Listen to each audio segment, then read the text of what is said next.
The opinions expressed of this show are for entertainment purposes and should not be misconstrued or interpreted as fact. If you have a gambling problem, call 1-800-522-4700.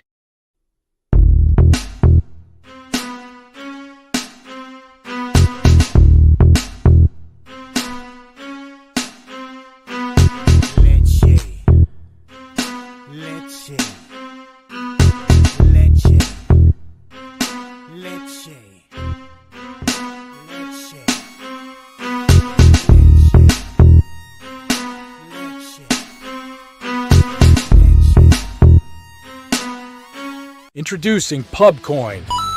PubCoin is the rewards program for pub sports contributors. Regular chat contributors share their play of the day, POD, in the YouTube chat, including the phrase POD in their message. At the end of the week, the amount of units earned are converted into PubCoins. PubCoin can be used as reward points for prizes, shop discounts, and contests. Hey, what's going on, y'all? It's Mills here. Pub Sports Radio. Do you guys want to challenge the personalities here at Pub Sports Radio? Do you guys think you're better than them at entering in your MMA predictions and picks? Would you want to get paid for it? $100? Here's how you do it, man. You sign up right here at the link below. It's just this easy. PubSportsRadio.com. Enter your email. Pick your weekly picks. That's it. Oh, and you get bonus points if you can predict how they're going to win in what round. Every single week, a new winner's getting crowned. So every Saturday on Pub Sports Radio. So come on and check us out. You can win $100 just for signing up. Only thing you need to do is see if you can beat us here at Pub Sports Radio by entering your UFC predictions and picks weekly. Do it. I dare you. See you guys soon.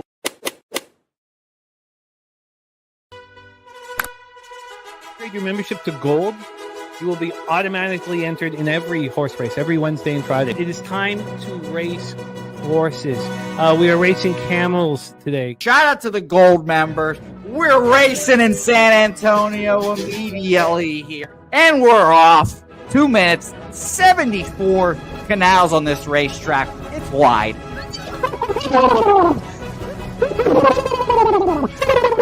We're racing in San Antonio. Matt Wally moving forwardly. Jeff Slaughter in the mix as well. And as is Randall Sheffield, who's put that beautiful nose out front. But it's actually real grass here, Jimmy. Maybe Kentucky bluegrass. Oldie, no! Here he goes. There he goes. Oldie in the lead now. K. Wolf falls back. The horses love it. Sometimes they stop and eat it on the way to the finish line. That's why your horses start so far in the back. Here. Oh, look at Nuss Flush Allen bursting out here. J-Dub in the mix. Rude Boy up here as well. Jimmy, take it away. There's Oldie. Oldie is moving to the front. We are past the halfway mark in our 2 mile. And there's Ricky Levy. Oh my goodness, he's in the mix here. Jimmy, take it home. This is our first dog race ever. 19 seconds left in the horse race here. It's Fernando Mendoza trying to find the wire. 14 seconds left. Can Fernando Mendoza take this home? Here comes Kenny Ken. Kenny Ken wants a piece of the pie. Put his schnoz up front. Ricky Bobby, 9 seconds left. Can Donut Silks make a run? Can Res Mall make a run to be $50? Bouquett, you son of a bitch! Here comes Tori Coker. Kenny Ken, Smoke and Mirrors, Director 97, home. That is the way. Here comes Jason Meyer, the other auto custodian, Billy Friedrich. Jones one, all coming down to the finish. Coin! Meyer, that's nowhere! Oh no, Fanatical Jim.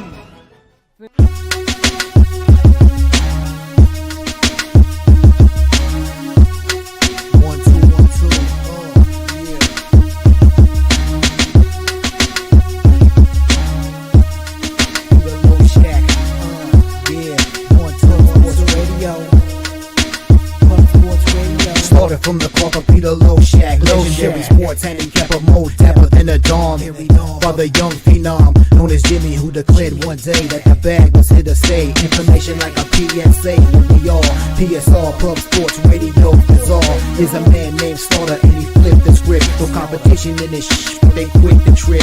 But we say we be pubbing. Betting up the bag and you love it. We want a top 10, we above it. Let's check.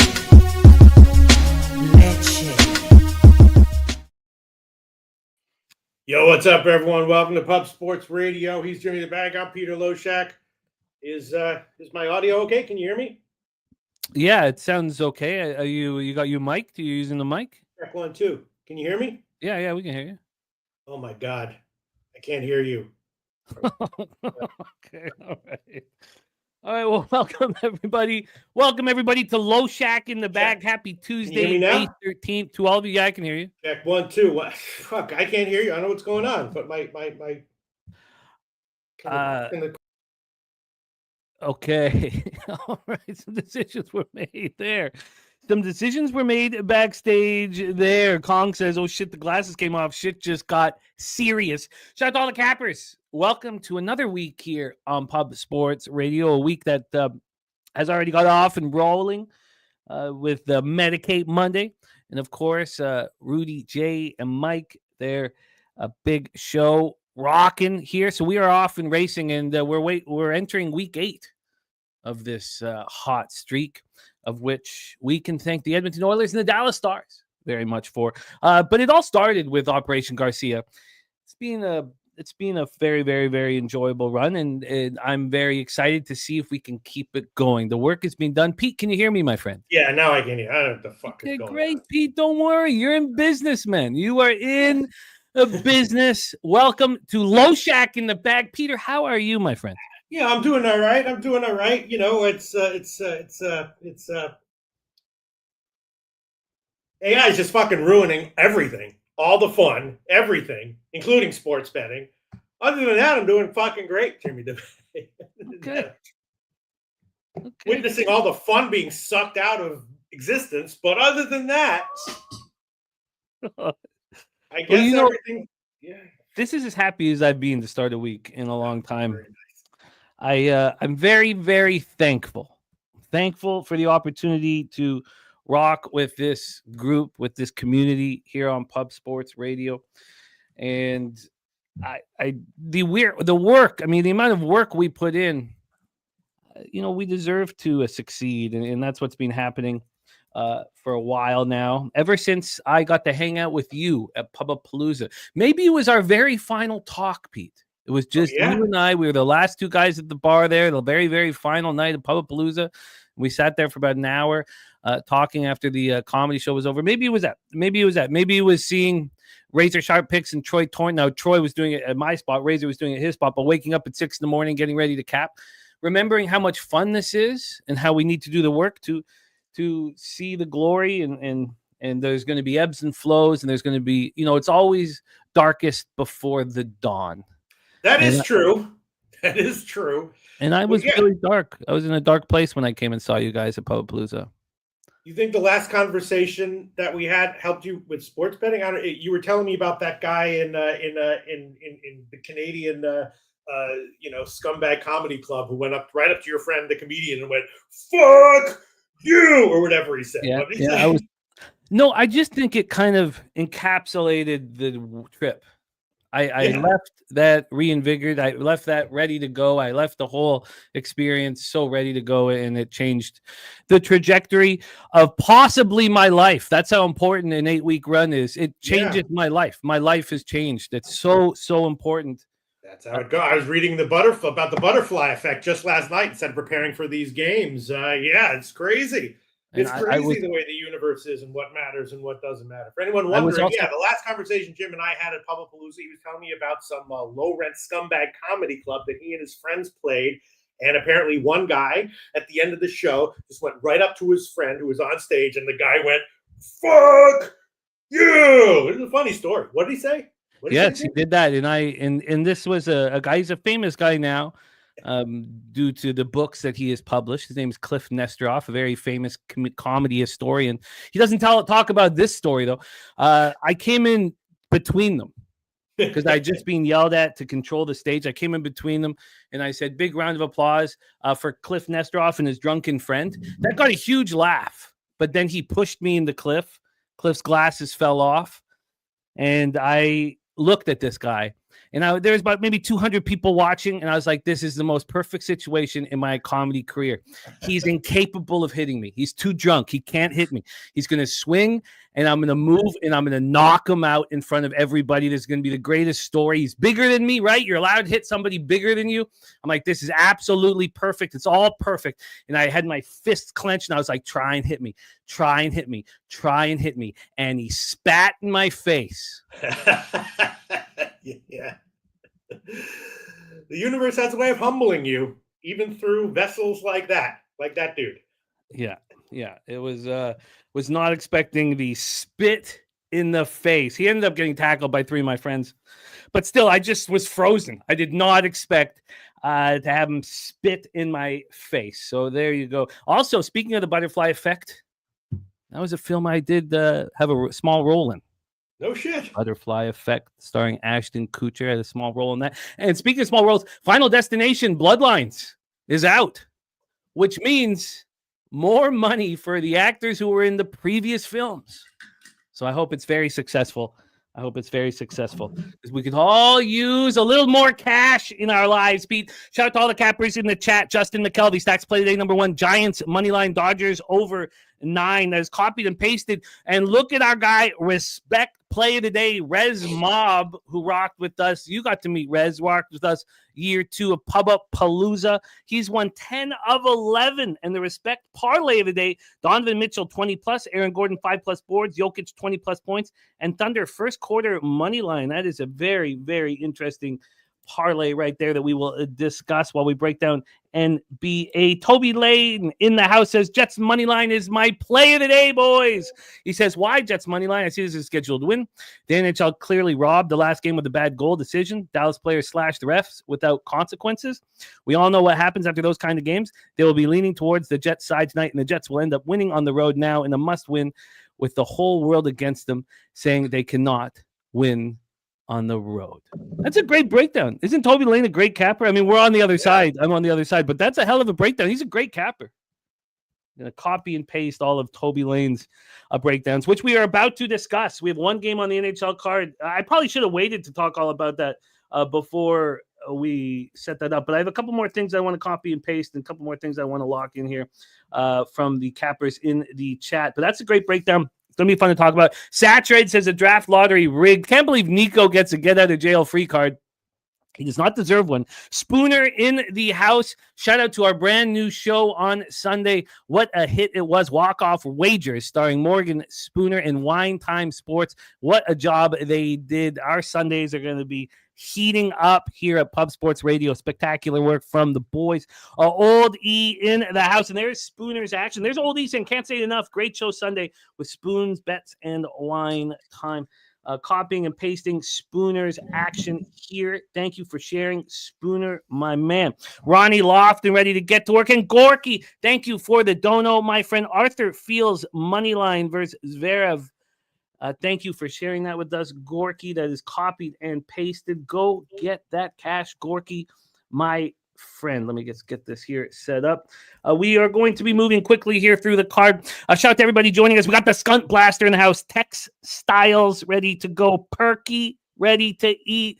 Kong's Clips. Markel. Serious Business. Swiggy in the house. Swiggy letting us know that the playoff pool has been updated. I have an 8-point lead right now on Big Show Picks in second, who's got in front of Dodge 71. Garcia Gaming in fourth. A lot of money. Top 2 get paid. 27 entrants. You know, we paid top 10%.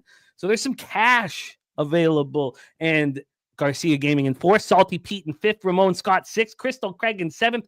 Rushia in eighth. Billy Friedrich in ninth. Abra Cat Dadbra in 10th. Slatsy in 11th. There you are, Peter, in 12th. Birdie in 13th, Mr. Gogster 14th. Thank you guys so much for being a part of our contest here. The more people are a part of it, the more that we can do. So it means a ton to us. Thank you. Thank you. Markel ready to get to work. Great to see all of you guys. TJ says the Oilers continue to stuff our pockets. And Kazakhstan Stars money line. Kazakhstan Stars money line. So a little parlay action for Gorky. get that right there, Gorky. Irish King ready to get to work. Jeff, thank you, my friend. Paco Healy in the house. Great to see you, Paco Healy, my dude. Sammy Calmer and Razor Sharp Picks running extremely hot right now. Just cashing everything. I loved the parlay. I saw that this morning, the parlay you put together with the first period over tied. He took the first period because the first period over 1.5 was too expensive in the Oilers game. So he parlayed it to Hurricanes money line. Perfectly done here. We have AM ready to get to work. Von Polo, we got VP in the house. Thanks, Steve G says Canes and Oilers, easy money. Saturated, our guy Saturated. Let me just back it up quickly. Hit a 6-way in the NBA last night for plus 2,500. I love it. Love it. Big Daddy Boom, Christopher Comentini, Wine Time Sports. Joe Walsh says, what up, boys? Really thinking about betting the Cubs to win the division at minus 185.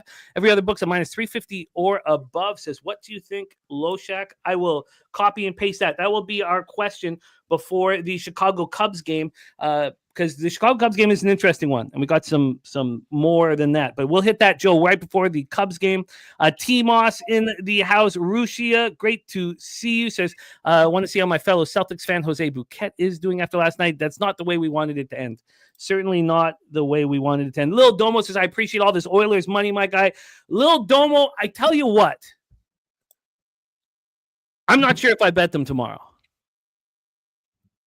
That's the first time this year. Other than those first two games, I think I didn't bet the first game, but I bet the second game in the King Series and then the rest of them. I'm not sure if I bet them. And that's the first time I've said that out loud. We'll talk more about it, but I might sit back and watch. I might. But we'll talk. I haven't bet yet. 9 Legacy, Robert McCormick in the house. Roy Balmus coming to us from Hawaii says, aloha, Jimmy. We got Adrian, Christopher Carter. Great to see all of you guys. And first period over for Razor Sharp Picks. First period over in Dallas Jets. First period over 1.5. Just before we get into NHL, because that's a beautiful way with Toby Lane's breakdown and Razor Sharp Picks is first period over 1.5 here. Let's talk about a couple things. First off, we have the Alamo Card Show. The Alamo Card Show is this weekend. Pub Sports presenting the Alamo Card Show. There it is right now. Johnny Football will be there. We got to meet him at IFBC in Costa Rica back in 2016, Mr. Loshak. A lot has changed for Johnny Manziel.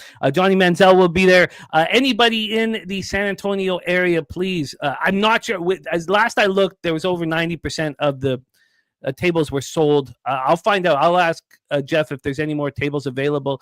If you're looking for a table, to have a table, just email that. I think we have an email on there. My eyes are going, but at least you could go to pubsportsradio@gmail.com and send an email there. But our big Alamo Card Show this weekend. Dabby Cab going to be there. Jose Bouquett, Big T, amongst others. Victor going to be down there.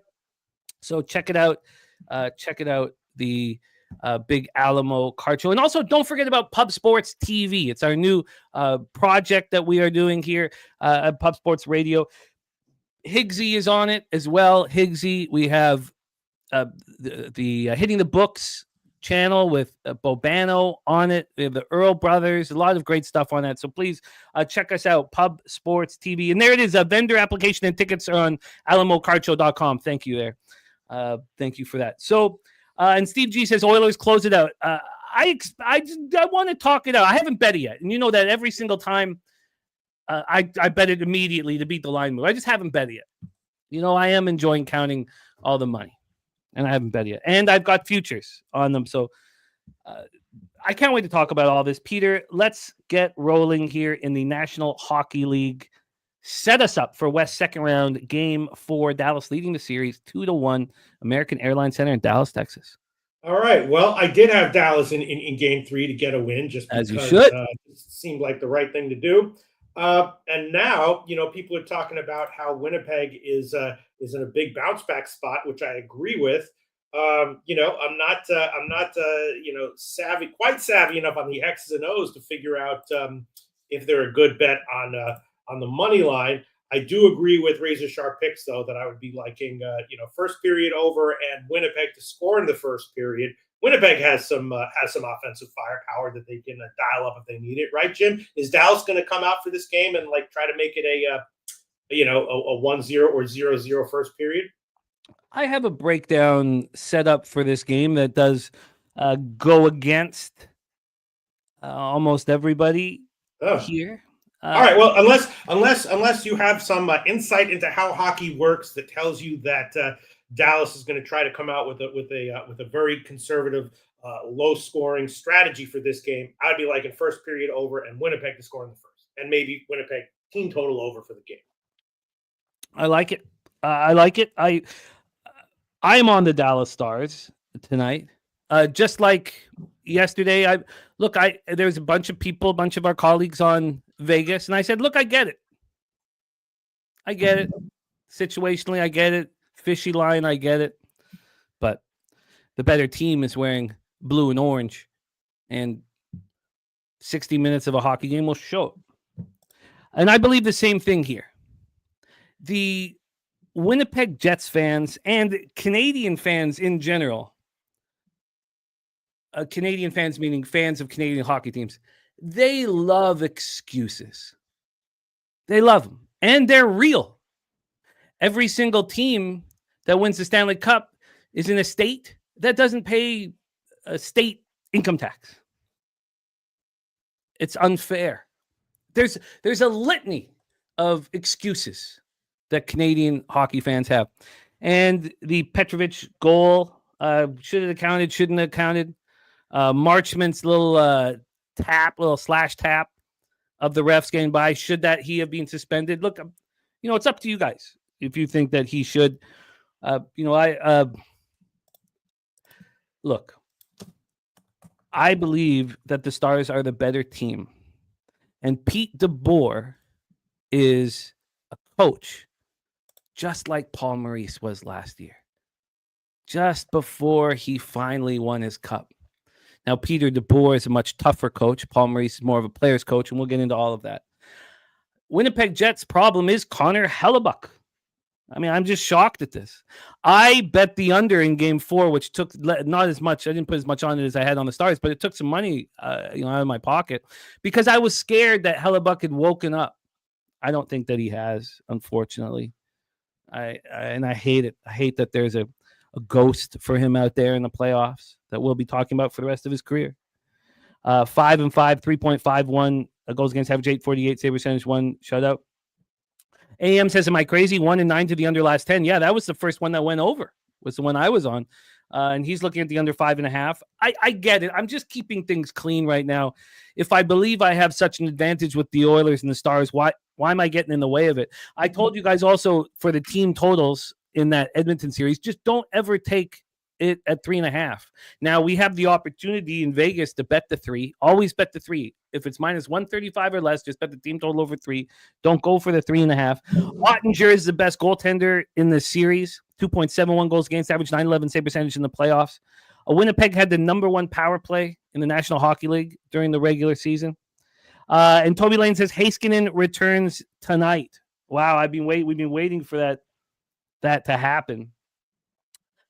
It's not going to be easy for him, and he's not going to be the number 1 defenseman to get started. But I think it's good to get him as soon as he's capable, get him in the system. But we know what happens, when a star comes back. It can not help right away. It can hurt the rhythm. It's kind of nerve-wracking. Be well, Razor Sharp picks, my friend, and thank you for the first period over 1.5. We will be discussing it throughout. Stephen Fehrenbach, Dallas team total over 3.5 and alt over 4.5 says Connor been giving up 5 every road game he touches the ice. JT Eel says I've seen Harley on the score sheet during this run much more than Miro has been in the past. Sure, you can say that. Crystal Craig is on the Stars team total over 3. Got yesterday at minus 135. Says husband needs a new radiator for his work truck, so I have a pretty penny on it. Go Stars. TJ says, damn, could have had Dallas minus 135 this morning. Has it moved? Wow. It's moved back. Ooh, wow. Wow. Woo-hoo. This was minus 135. I thought that's what we were going to be talking about. Wow. Now it's minus 150, a big move towards the Dallas Stars, a move that I agree with. So let's break this down here. We also have So Winnipeg power play at 17.1%, not doing the job. Dallas's power play is at 30%. Your special teams need to get better in the playoffs. Now, Dallas's penalty kill hasn't, but you can blame the Colorado Avalanche for that. I don't think it's the Winnipeg Jets that you need to be angry about. Rantanen had a goal and 2 assists. Dallas Stars won 5-2. Rantanen now has 17 points in his past 6 games. Harley and Rupi Hintz each had a goal and an assist. Sammy Steele and Michael Granlund each had 2 assists for the Stars. Now, Kyle Connor and Nito Niederreiter, 2 playoff performers who deliver in tough situations, scored for Winnipeg, but Connor Hellebuck has been struggling. This is why I think that Dallas will just win here. It's because of Peter DeBoer. He's a very tough coach, and he doesn't mess around, and he's hard on his players. And there have been incarnations of this Dallas Stars team that couldn't handle it. But things have changed, and we keep getting quote after quote of exactly what you want to hear. I can promise you that the Dallas Stars are not content. This is the biggest must-win game of the season. They have to win tonight. There's no ifs, ands, or buts. They have to win tonight. They cannot give the Jets home ice advantage back. They've worked all year for this. And this was the team meeting before Game 3. Shout out to Dabby Cab in the house running hot in MLB. He said, I talked to our group today. This was before Game 3. He said, it's the best response team that I've coached in my time here. They're willing to accept hard coaching. You don't have to sugarcoat it with them, which is nice. Sometimes you've got to, be careful not to hurt feelings and things like that. I don't have to worry about that with our group. It starts with our leadership guys. If Jamie Benn is the first guy in line to accept criticism, then everyone else kind of falls in line. It's constructive criticism, but they're willing to go there without pushback. And I think that's always a part of fixing what's wrong. The Dallas Stars have bounced back from every single loss so far in the playoffs. Now, I know they're coming off of a win. I know that they are, but they bounced back from every single loss. They lost 5-1 in Game 1 against the Avalanche. They came back, won 4-3 in overtime. They lost 4-0 in Game 4. They came back and won 6-2 in Game 5. They lost 7-4 in Game 6. They came back and won 4-2 in Game 7. Now, Wyatt Johnson. So we know that the old Jamie Benn, the captain's listening. Now, here's the kid, the superstar kid. He says, yeah, before the game, we had a video session. There were a bunch of different people in the clips, and obviously he's going through the clips and he's saying, this is what you need to be doing. There's no sugarcoating it. If we lose 4-0, we don't need him to come in and be like, you guys are all right. We're big boys. We can handle it. I think that comes from the leadership. He's not afraid to show a clip of Ben or Seguin or any of our older veteran guys. It's the team that matters, and I think he does a really good job of that. This coach is 4th among active NHL coaches in games at 1261, wins in 662. He's 2nd among active NHL coaches in playoff games at 171 and wins in 94. Twice he's taken teams to the Stanley Cup Finals, and both times they have lost. What does that sound like to you? It sounds like Paul Maurice last year. They're not content. Winnipeg is not going into Dallas and winning tonight. They're not capable of it. Now, if they do, God bless them. If Hellebuck stands on his head and Connor scores some big goals, they're just not good enough. They're just not deep enough.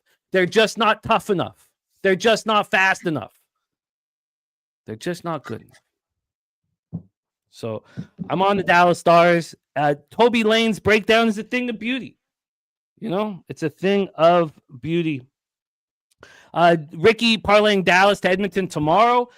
We talked about it on Medicate Mondays, and Kong had given it out just before I got there, of taking the Oilers parlayed with Dallas tonight. So there you go. I am on the Dallas Stars, and I, of course, took it on the -1 line like I've been doing with the Oilers, like I've been doing with all of these spots like I did with the Oilers last night. I got the +129 on the Oilers last night. And on the -1, I didn't beat the line move. I thought this line was just going to go against me, which I was comfortable with. But I got the Dallas Stars -1 +116. So I guess I did beat it by a little bit. I got the money line -142 and the puck line at +181. It's the Dallas Stars for me. And if the Winnipeg Jets can come into Dallas and win this game, well, then they should be able to win this series. If they can come into Dallas in Game 4, they should be able to win this series. And you don't think Peter DeBoer, this great coach who's been around for years and years and years, only out of a job for a week before he gets rehired, doesn't know that this is the most important game of his career so far, of the season right now? They know that. They're not letting Winnipeg leave Dallas with a fucking W. So that's my breakdown here for Game 4, Dallas-Winnipeg on Tuesday, May 13th. Pete, are you moving on anything? And so what do you think the likely strategy is here? You think Dallas is just going to be confident that they can score and come in and try to get a lead early like last game? Yeah, it's just nothing changes. You play clean, accountable hockey. You cycle the puck deep. You hit everything that moves. You play clean. You don't let them get on the power play, even though their power play is not really being succeeding. But it's your practice for when you play the Oilers in the next round, when you can't put the Oilers on the power play. You come after them wave after wave after wave. You attack them over and over and over and over again. Your foot is on their throat. Now you need to press down. Ooh. Now I'm thinking maybe Dallas to score in the first period is the better bet. I keep my shit clean. Yeah. I keep it clean. I believe I have an advantage. Like I've told you all year long, I got you guys on the Oilers futures and the Stars futures. I believe I have an advantage. When I get cute, when I mess around, I take away from the bottom line. I'm keeping it clean. Only action for me here. Now, look, Razor's been crushing first period totals. There's different ways of attacking a situation like this. Toby Lane's breakdown on the Winnipeg Jets is great. It's a great breakdown. I look now. You know, I see this as a scheduled win. If this was the regular season, of course, yeah, I'd be on Winnipeg. And it's just, it's not. It's the most important game of the year. All right. Well, I'll make first period over 1.5 minus 110. That's a very low line for this official. That's an official play for me. And, I definitely trust you on Dallas. I'll probably tail it, but I'm not going to add that to my official record just because. All your shit. So, but I'll take the first period over 1.5 minus 110 official. That was first period over 1.5 for Peter Loshak. I'm on the Dallas Stars, and I can't wait to talk about tomorrow. I can't wait to talk about tomorrow's game.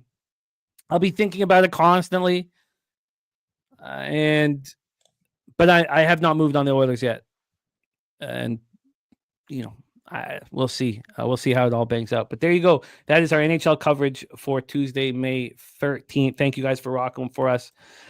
Steve G says it's a must-win for Winnipeg, but it's not happening.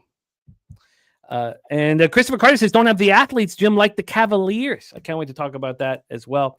Let's roll on to Major League Baseball.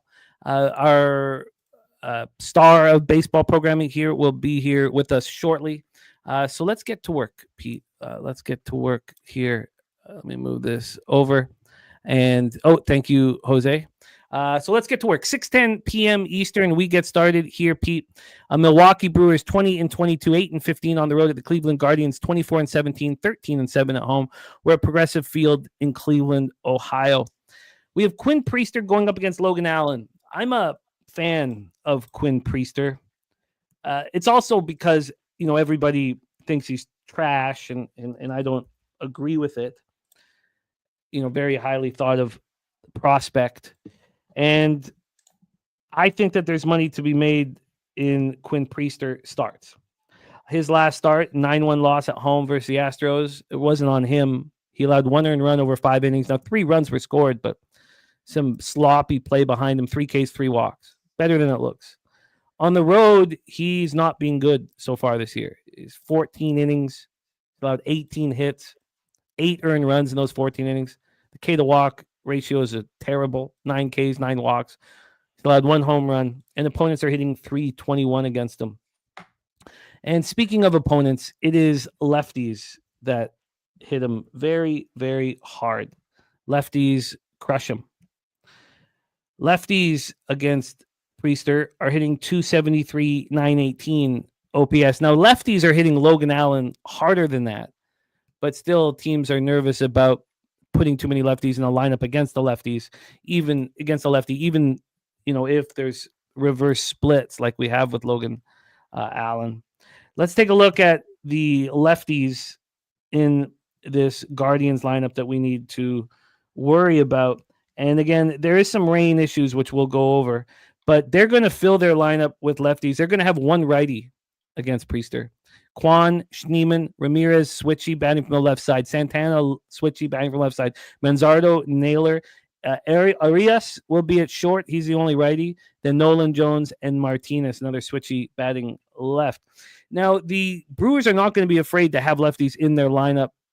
I'm not sure if Collins will hit from the left or the right side, but Yelich, Frelick, Trang will be in the lineup because of the reverse splits that we are dealing with.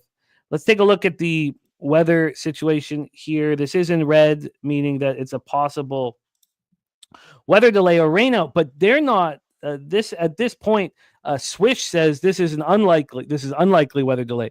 They've got the weather delay rainouts on Minnesota, Baltimore, and St. Louis, Philadelphia, but it's possible light rain and possible drizzle, and then there's a good chance of drizzle late in this game. 10.7 miles per hour to left field, dies down to 8.9, 70 Fahrenheit at first pitch.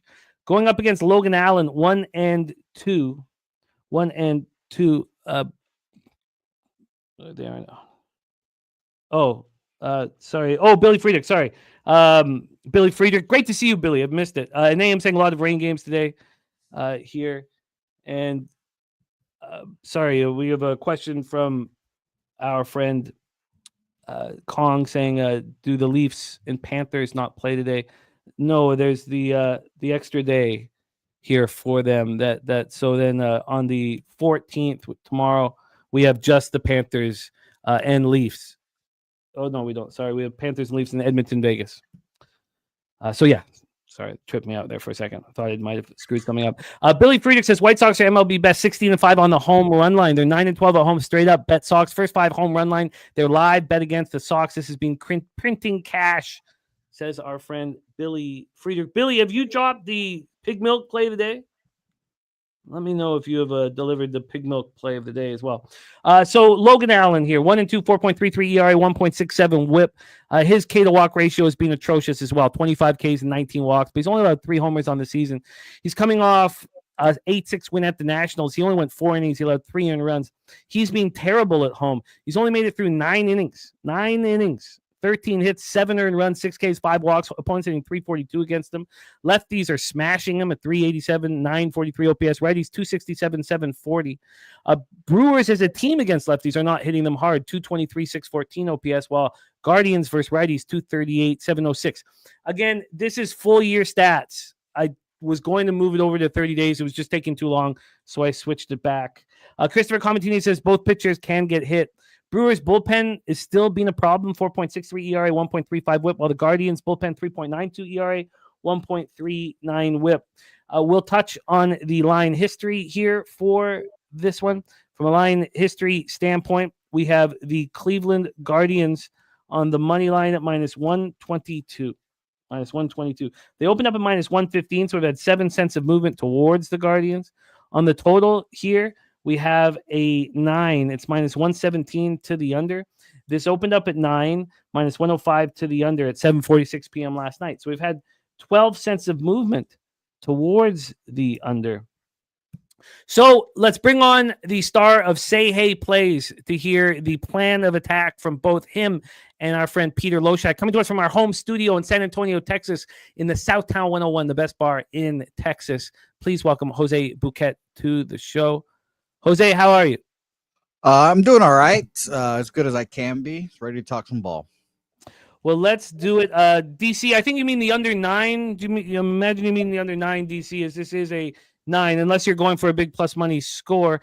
Big Daddy Boom moving on the Giants. We're going to have all this copied and pasted. And there's our guy, Big Show Picks, and just my 2 cent stars of our hit show, most popular show on the network, the Locker Room Talk podcast. Jose Bouquett, Brewers, Guardians, take it away. Yeah, we'll start with the bet percentages here. 53% of the bets and 77% of the money on the Milwaukee Brewers. Not much movement. On my sites here, I'll double check on the other site that I look at typically. Minus 130 opener seemingly at where we used to play poker. Now down to minus 123.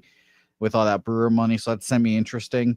And 87% of the bets, 95% of the money on the under in this game here. I see this total opening up at 8.5, and interestingly enough, going up to a 9, but I'll double check that here. Or we used to play poker as the 8.5, but they open up their line super early. For example, Penny has a 9 opener, has not moved. Well, I should double check. It moved 105. It was minus 105 to the under, now minus 117. Heritage as well, minus 108 to the under, now minus 113 to the under. So I can see an under kind of look here, but I have no action on this game so far. My totals have been phenomenal to start this season, and that's obviously more of a market thing than a me thing. So be interested to see how that keeps going, but no action for me so far. And just before Pete joins the fray, the first 3 unders have been hitting at a wonderful, wonderful rate. And this is the type of market that's been succeeding.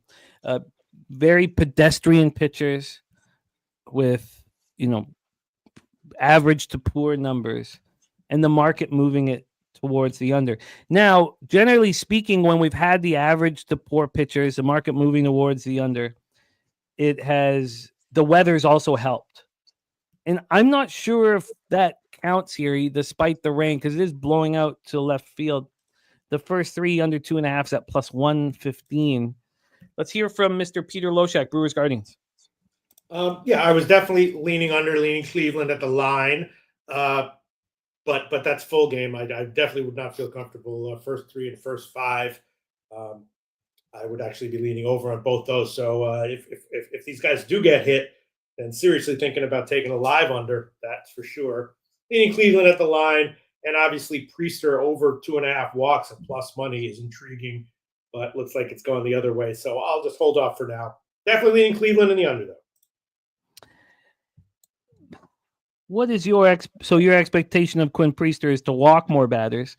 Well, he has control issues, and obviously they're going to be working on that. At some point, they'll probably be fixed. But so does Logan Allen, Peter. Yeah. What is your thought on Logan Allen here? Yeah, I think that I'm higher on Logan Allen in the short term than Priester. So, I would be, I'm going to pass on this one, but definitely my number's like full game under at 9. I'm interested in the under. Again, this is the wheelhouse that's been succeeding. It's just, do I put a line through what Priester has done on the road?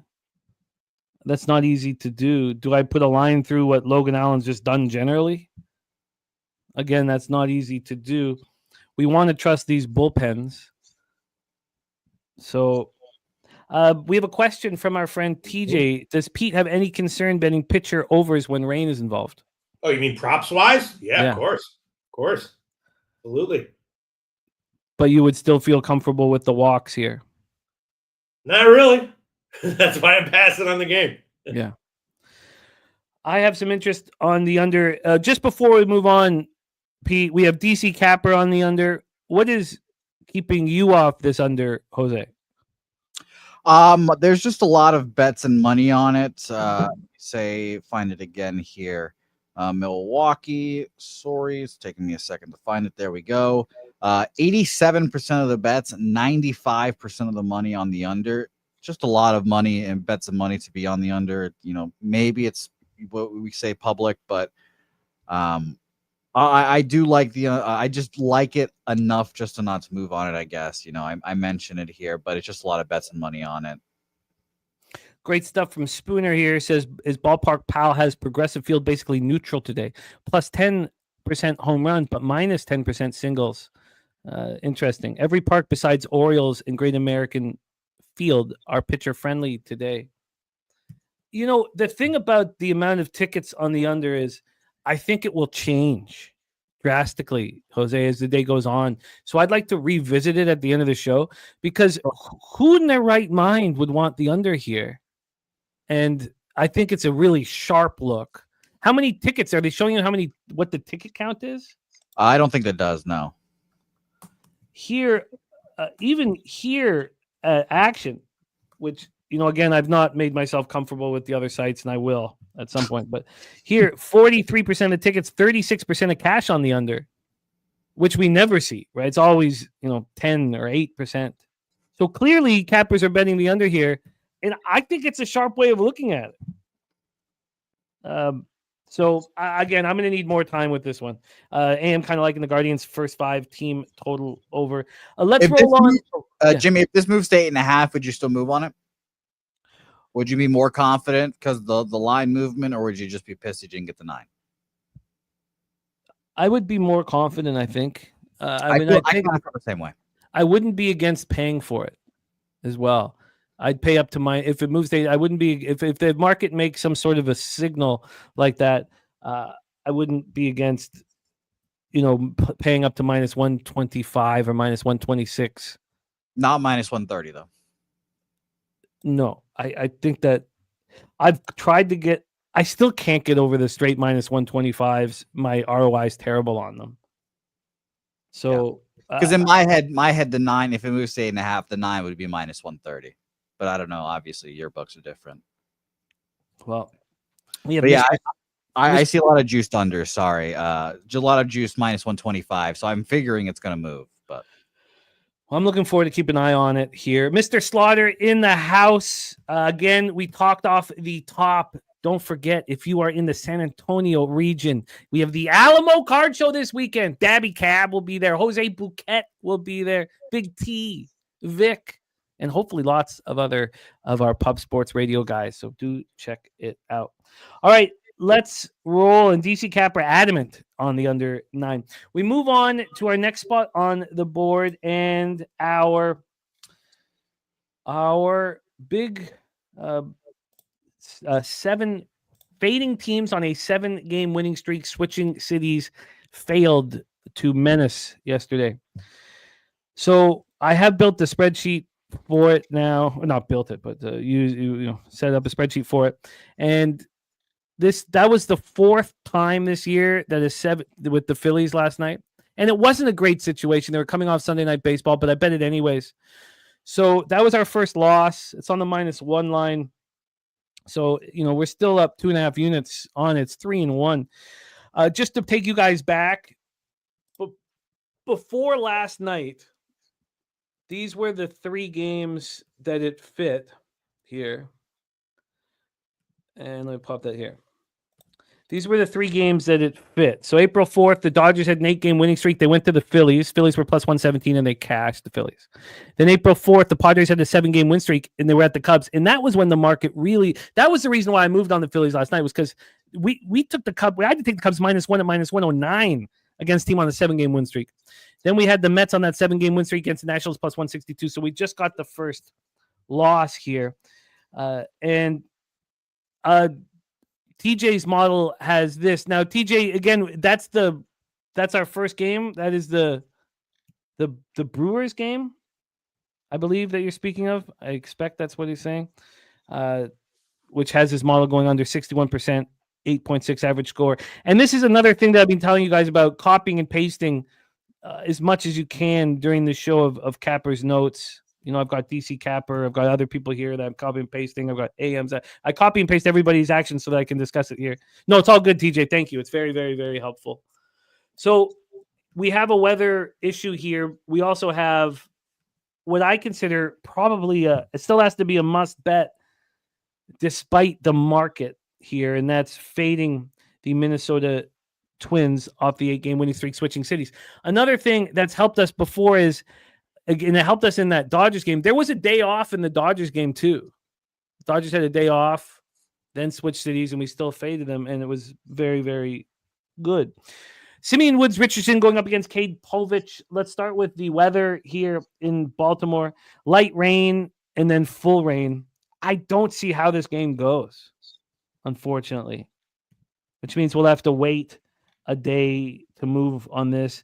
Wine time did move on the Baltimore Orioles.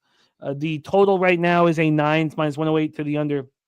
It's interesting. This was being juiced to the over all more. This is -116 to the over at 9:16 a.m., which meant that I was going to take, of course, the -1 line because there was some perceived volatility. The Orioles are -122 They got up to minus 120. They opened at minus 126, got up to minus 130 last night, and are now down to minus 122. Minus 121 was sort of the low water mark. Simeon, Woods, Richardson here, a 2-2, 4.01 ERA, but a 1.43 whip. He has allowed 6 home runs in 33 2/3, and he's coming off, both of these guys are coming off seeing the opposition. For Simeon, Woods, Richardson, it was a 5-2 win at home versus the Orioles. He went 4 2/3, 5 hits, 2 earned runs, 1 homer, just 1 strikeout, 1 walk. That's it. 1 strikeout, 1 walk. And he had on the road struggles on the road all year. Now it's only 18 2/3 innings, so we shouldn't get too caught up in it, but he's allowed 22 hits, 11 earned runs, 18 strikeouts with 11 walks. He's allowed 3 jacks, and opponents are hitting 301 against him. Lefties have an 830 OPS. Righties have an 800 OPS. He's getting hit hard from both sides. And then you have Cade Povich, who's getting destroyed by righties. Righties are hitting 322 with a 927 OPS. Now the Twins are hitting just 224, 647 OPS versus lefties. So again, you look at this lineup and you're like, every single batter is going to hit from the right side against Cade if this game goes. Buxton, Jeffers, France, Correa, Lewis, Brooks Lee switching, going to hit right. Jonah Bride, Bader, and Castro, the switchy hitting right. That is the plan of attack. All righties here. All righties. Cade Povich has struggled. That was a 9-1 loss at the Twins. He allowed 5 earned runs over 6 innings. At home this year, he's been destroyed. He's allowed 15 earned runs in 17 innings. 21 hits. Another terrible K to walk ratio. The Orioles are raking against righties. The Twins bullpen is a huge advantage. Jose Bouquett, take it away. Twins, Orioles. And do you think this game goes? Yeah, I don't think it goes, so I'll keep it short. I was going to bet the Orioles here, but again, I don't think it goes. 60% of the bets, 52% of the money on the Twins here. And yet again, it's, kind of moved towards the Twins, bigger bets, I guess, on the Orioles here, but it's all relative. 60% of the bets, 82% of the money on the under in this game as well. I understand why the bets are on the under with the muggy weather, but no thanks. Game's probably not going to go, so I'm off.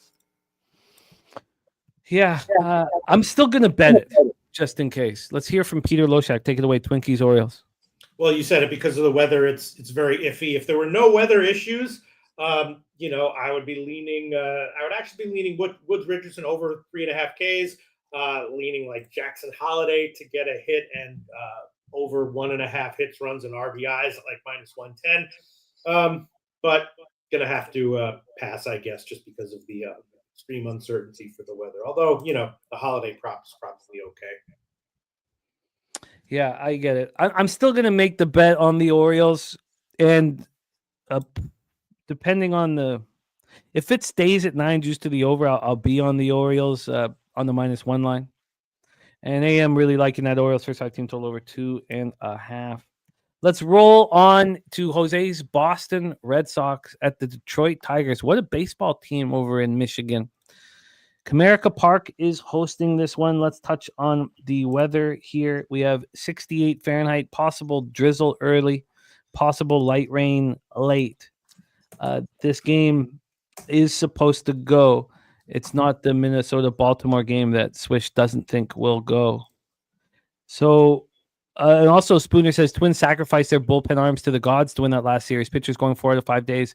Bet Duran and Jax are still unavailable for the Twins. It's too bad that game's not going to go. We have Brian Bayo here, coming off a nice performance in the 5-0 win at home versus the Rangers. Went up against Leiter. We were all over him in that spot. We had the Red Sox. We also had the Red Sox double result. It was very, very beautiful cash. Bayo has a 2.01 ERA and a 1.34 whip. Justin McKelvey moved on the over 8 earlier. The breakdown of Jose, why Bayo is going to be better this year with his family here, has worked. It's a great psychological angle that I loved hearing. We have on the road, Bayo's had 1 start. Now, I know we haven't many starts this year, but in that 1 start, 3 earned runs, 4 Ks, 3 walks, 1 homer, 273 points batting average, pitched fine. And it's a bullpen day against the Tigers, and the Tigers have the best bullpen in baseball, pretty much. I guess the Padres would have something to say about that. Tigers bullpen, 2.72 ERA, 1.08 whip. Tyler Holton, the lefty, getting it started. The Red Sox hit lefties hard. I'm a little surprised that they chose to go with a lefty, but Holton has been so good. He has allowed 4 home runs. Montero is the primary. Oh, Kaider Montero. So it isn't a full bullpen day. Interesting. Kaider Montero will be coming in, the young righty that we saw so often last year, who didn't make the team out of spring training. Quick look at the line history. We have the Tigers at minus 101, now minus 102. They opened at even money, so just a 2-cent move towards the Detroit Tigers. On the total, we have this at 8.5, minus 107 to the over. This opened up at 8. We heard that it was an 8 that our guy Justin moved on. Not only was it an 8, but it was there for 6 minutes. It really helps when you can attack a situation like that and then see yourself rewarded when it moves 6 minutes later. We now have an 8.5. Here we go. Mr. Bouquett, get us started. Yeah, I wanted to bet the Red Sox in this game. I think, well, I don't know. It's tough. Jimmy, what's the angle in basketball again? You lose by like 30 fucking points. You bet a team the next day blindly no matter what, right? Unless it's the playoffs, yep. Yeah, I kind of did the same thing the other day with the Rocks. They were obviously minus 300 against the Padres the other day, but we bet them and won that game. That was great. And I kind of feel like the same, situation could happen here again. The Red Sox get fucking crushed yesterday because they're a mess of horrors right now defensively as well again. But I leaned over in this game and I went ahead bet the over. Justin, I didn't get your number, unfortunately, but I'm on an 8.5 here. Let me tell you the juice right now. It is minus 110, so pretty standard. 50% of the bets each way are on the total, but 87, that just went down a little bit. It was 91 a second ago, but 87% of the bets are on the under in this game. I guess maybe, my big bets came in there and put some under money in, but 87% of the money on the under. I see this line going up as well. I have the openers at 8, like Justin said, and we're at an 8.5 now. Was that there for a long time? No, but it was opened up at an 8. It's gone up to an 8.5. And I think the juice, and I hope the juice is going to keep rolling towards the over.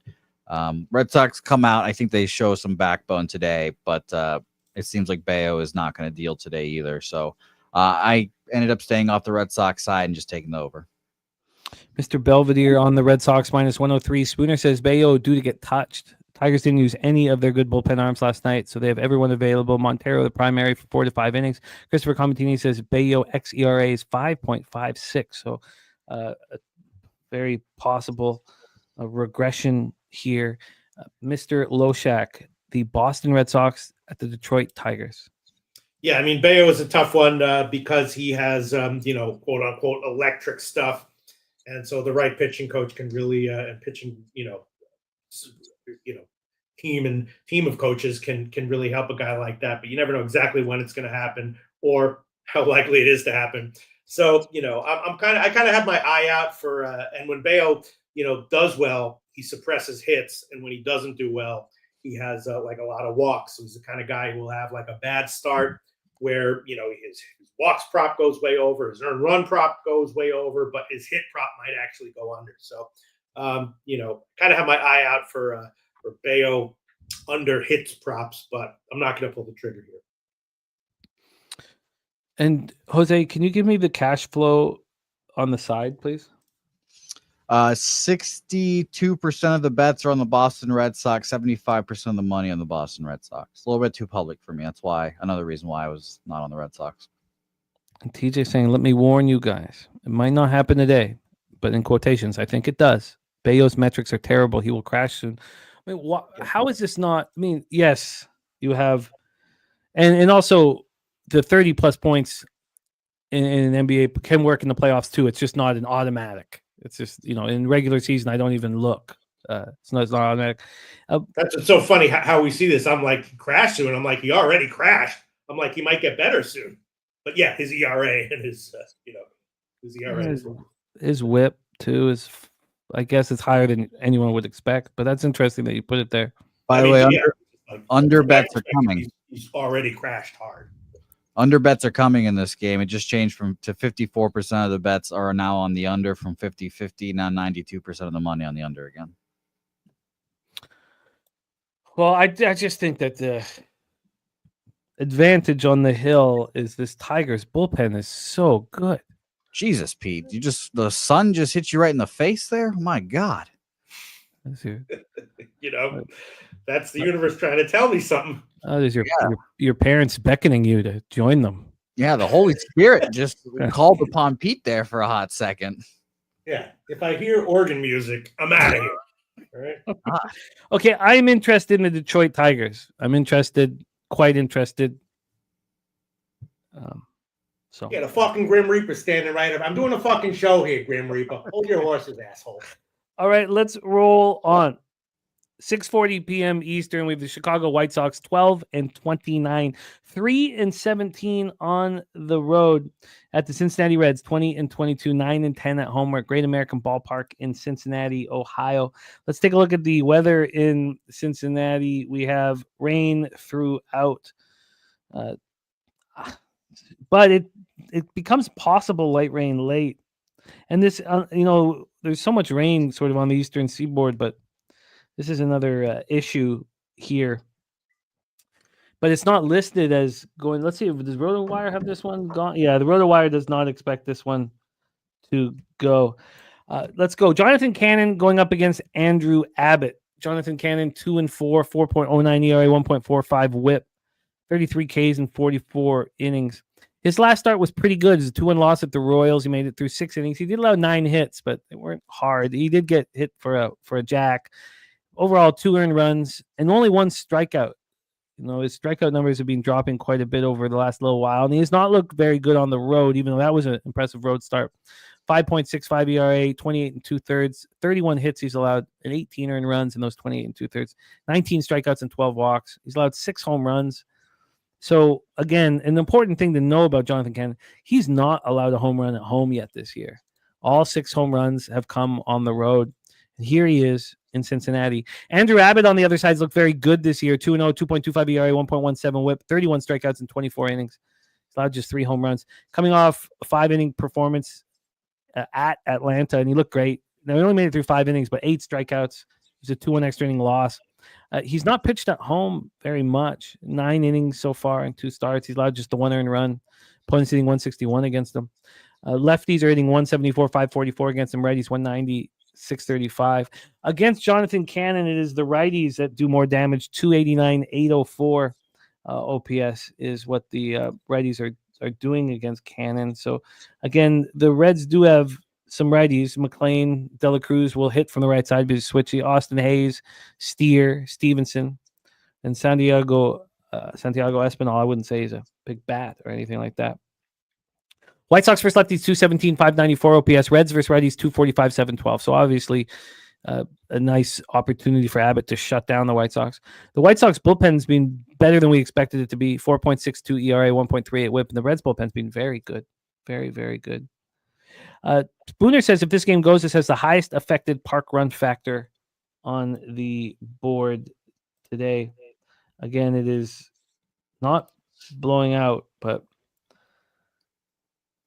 it's interesting. So let's grab the line history and then hand it over to Jose. This is a 9 minus 113 to the over. That's why Ballpark Pal is so helpful, because you wouldn't, if you weren't looking at the factors that they take in, you wouldn't think it would be very offensive.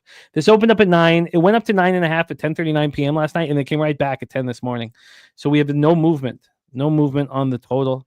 And then on the money line here, we have the Reds at minus 200. This line's not moving. Well, it's moved 10 cents towards them, but not much of a move. And most of it's happened over the last couple of hours. We have just my 2 cents on the Guardians Reds money line spot.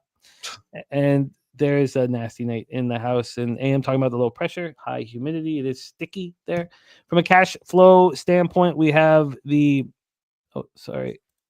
let Jose hit it, but Action saying 89% of tickets, 97% cash on the Cincinnati Reds. Take it away, Jose Bouquett, Great American Ballpark, White Sox Reds. Yeah, every day I use Wager, I feel like Action Network's numbers just get more flimsy to me. At least the money lines sometimes are close here. 77% of the bets, 84% of the money on the Reds. So that's nice. But 70% of the bets, 82% of the money on the under. If this game wasn't, kind of rained here, I think I would join my guy Billy Friedrich on White Sox first 5, plus a half or money line, whatever it may be here. All the bets and money on the Reds, and we've really not moved much. If anything, we've moved towards the White Sox. Semi-interesting there. I like Jonathan Cannon. Andrew Abbott is good. I like him as well. So I can't really talk shit about him. White Sox against lefties in the last almost month now, from the 14th to today. 20th, 79 weighted runs created plus. So it's a little concerning. I do, like I said, if this wasn't a rain out kind of game, I'd probably be on White Sox first 5 plus a half or money line, but I just think I'll stay off here for now. And the Sox fade for Steve G, up 15 units, just like last year. I mean, he's taking it up a level, adding the Sox to the Rocks fade. Let's hear from Jose Bouquett, and shout out to our guy Kong's Clips, who is shouting out the Locker Room Talk podcast. And Conger saying that this is a sneaky good card today, a sneaky good card this week. Locker Room Talk podcast tonight on Pub Sports Radio. There's Mally Mal in the house. What up, Mally Mal? And Big Show saying we're about to be in the booth here in the next hour. It's a great show. You guys are doing a hell of a job. Take it away for us, Peter Loshak. Chicago White Sox, Cincinnati Reds with weather issues. Yeah, I mean, I'm seeing that it is likely to play to go. I don't know. The Abbott, when it's rainy like this, in theory, you should expect, about maybe a 8 or 10% reduction in strikeouts and a little bit of an increase in walks. People were talking about that earlier. That is statistically true historically. Still, I took the Abbott strikeout prop at 4.5 when it came out. I didn't understand why it was so low. Definitely leaning Abbott under 4.5 hits as well. Don't quite understand why the Abbott's prop numbers are a little bit worse than I would have expected for him. And some batter props that I think Friedel to get a hit at like minus 200 looks okay to me. Not exactly sure why the Abbott props are where they are. Let's see what happened to the strikeout prop went up. Hits prop is still kind of there. Yeah. I don't know. Leaning Abbott under 4.5 hits and over, well, I guess now 5.5 strikeouts of plus money. I took 4.5. Well, let us know if you decide to pull the trigger on any of those two spots. I'm going to move on the White Sox officially here in the hopes that maybe this game goes plus 120 for the plus a half. I'll make Friedel hit an official play. I'll line shop for the best line. Okay, sorry. So we're going to have Friedel hit for Loshak. And Jose, what was your plan? White Sox plus a half, first 5 here. Plus 120. Let's ride, Billy Friedrich. Yeah, Billy been running nice. Okay, let's roll on. Next up for us is a game that we're pretty sure. Are we certain this game is? We don't need to spend time here hammering a game when we are sure that it's not going to go. Are we sure that this Phillies Cards game is not going to go? I guess not. Looks like light rain after that first. It doesn't look like it's very hard rain. It's just for sure going to rain. Do you guys think this game goes? I don't, but I've been wrong before. It's the weather. Which one? The St. Louis Philly game? Yeah. I was seeing drizzle, light rain. What the hell does that mean? And our guy John saying Cardinals haven't lost since the Pope got announced. Well, they voted for him, so. He's a White Sox fan, though. Yeah, well, that's what the Cardinals do. They get together and they vote for the Pope. Did you see the picture of yeah, I saw him at the game. It was very funny. Yeah, he's just a big fan of Venezuelan managers. Shout out to Ozzie Guillen. The Pope's on my side today, guys. How can you fade me with the White Sox here? The Pope is on my side. Ozzie Guillen was cool. I remember when his rookie card came out. It was a teeny bit more valuable than the other shitty rookie cards. Ozzie Guillen on my Mount Rushmore of people. Can you believe that Jose's had his back after all the horrible things?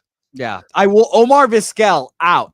Ozzie Guillen in. I'll defend. He should be the manager of the fucking White Sox right now. They have a better record. Let's roll here. So just very quickly, TJ says Swish is good for wind and temperature, but too conservative on rain. Let's just quickly take a look at the Philadelphia weather report, and then we'll decide how much, because we'll do a quick run on it. But Philadelphia weather, and it's John saying the Cardinals are going to sweep the Phillies and win 3 more here. That would be like what, 13-game win streak? 12? What are they on right now? They're on 9 now. Yeah, so it'll be 12-game winning streak for the Cardinals there, John. I wish you luck. Mr. Belvedere says, anyone find the NBA draft lottery to be shady? To where I think millions and millions of basketball fans are uncomfortable with it. I think that it was great. I thought it was perfect. The San Antonio Spurs are set up. We're good here. Texas is happy with it. Texas very happy with it. All right. The Clark Hedge says, I'm in Philly. Very light rain all morning. So let's just touch on this game. Sonny Gray versus Jesus Luzardo. Sonny Gray coming off a great start. 5-0 win at home versus the Pirates. A 4-1, 3.50 ERA, 1.08 whip. In that start, he went 7 strong. Didn't allow a run, 8 Ks and 1 walk. He's only had 2 starts on the road this year, and he's not looked as dominant, but that's just usual. Lefties, righties, splits are the same. Kong says we have thunderstorms in southern Indiana around 3 p.m., so all of that weather is headed east. I would assume Billy is going to get the weather I'm getting here. So the splits are fine. He's always had very comfortable splits. Luzardo on the other side with another nice, especially against righties. For a lefty to be shutting down righties to a 258, 681 OPS is impressive because we know that lefties can't hit him. Luzardo has a 2.11 ERA, 1.21 whip. Coming off that 7-6 extra inning victory at the Rays, he was great. 5 1/3, 6 hits, 2 runs, 1 homer, 4 Ks, 2 walks. Cards are hitting 248 with a 719 OPS versus lefties. Phillies 252, 726 versus righties. So it's basically a wash there. And then the Cardinals do have a bullpen advantage, and we really saw that come to fruition here. So last night the Cards bullpen looked absolutely electric. They looked so good, so dominant. So let's just touch on the total. We have an 8. It's -110 to the over. This opened up at 7.5 and has moved to 8. So we've had a half run move towards the over. On the money line here, we have -145 on the Phillies. This opened up -153. So we've had to move towards the St. Louis Cardinals. And we'll let Jose touch on the cash flow. Jose, take it away. Cardinals, Phillies, Citizens Bank Park in Philadelphia, Pennsylvania. Yeah, let's talk about the bank here. It's a good game here. Excited to watch. Question, Jamie, actually, real quick. Is this another, changing city fate spot? They won last night. Is this an automatic here? I'm not sure. We've got 50% of the bets, 74% of the money on the over in this game. They didn't change cities. Cardinals, I think they were home last time. Well, they were home in the series before, I believe. Yeah, so we faded them yesterday and lost. Okay, so they're not doing it again then. Yeah, that's all I was wondering. It's just you have to switch cities. You have to physically move. Okay.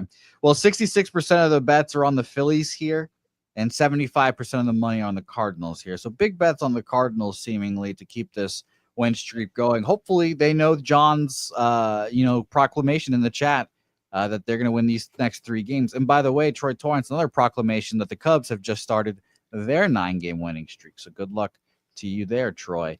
I have not moved on this game. Admittedly, if I had to move on this game, it kind of would be the Cardinals right now. To ride in the hot hand, I have not been on them throughout this streak, so I don't want to jump on now. This opened up at -155, where we used to play poker out, now down to -147. Penny, the same story, -153 to -145. So I lean that way, but I haven't moved on it, and I don't think I will. Yeah. Let's hear what Peter has to say. Take it away, Peter. Cardinals, Phillies. It's a tricky spot. Well, if there were no weather issues, I'd be leaning Luzardo under 5.5 hits, first 3 under, and Gray under 5.5 strikeouts. Maybe I should take that one anyway because of the weather issues. What? Someone laughing?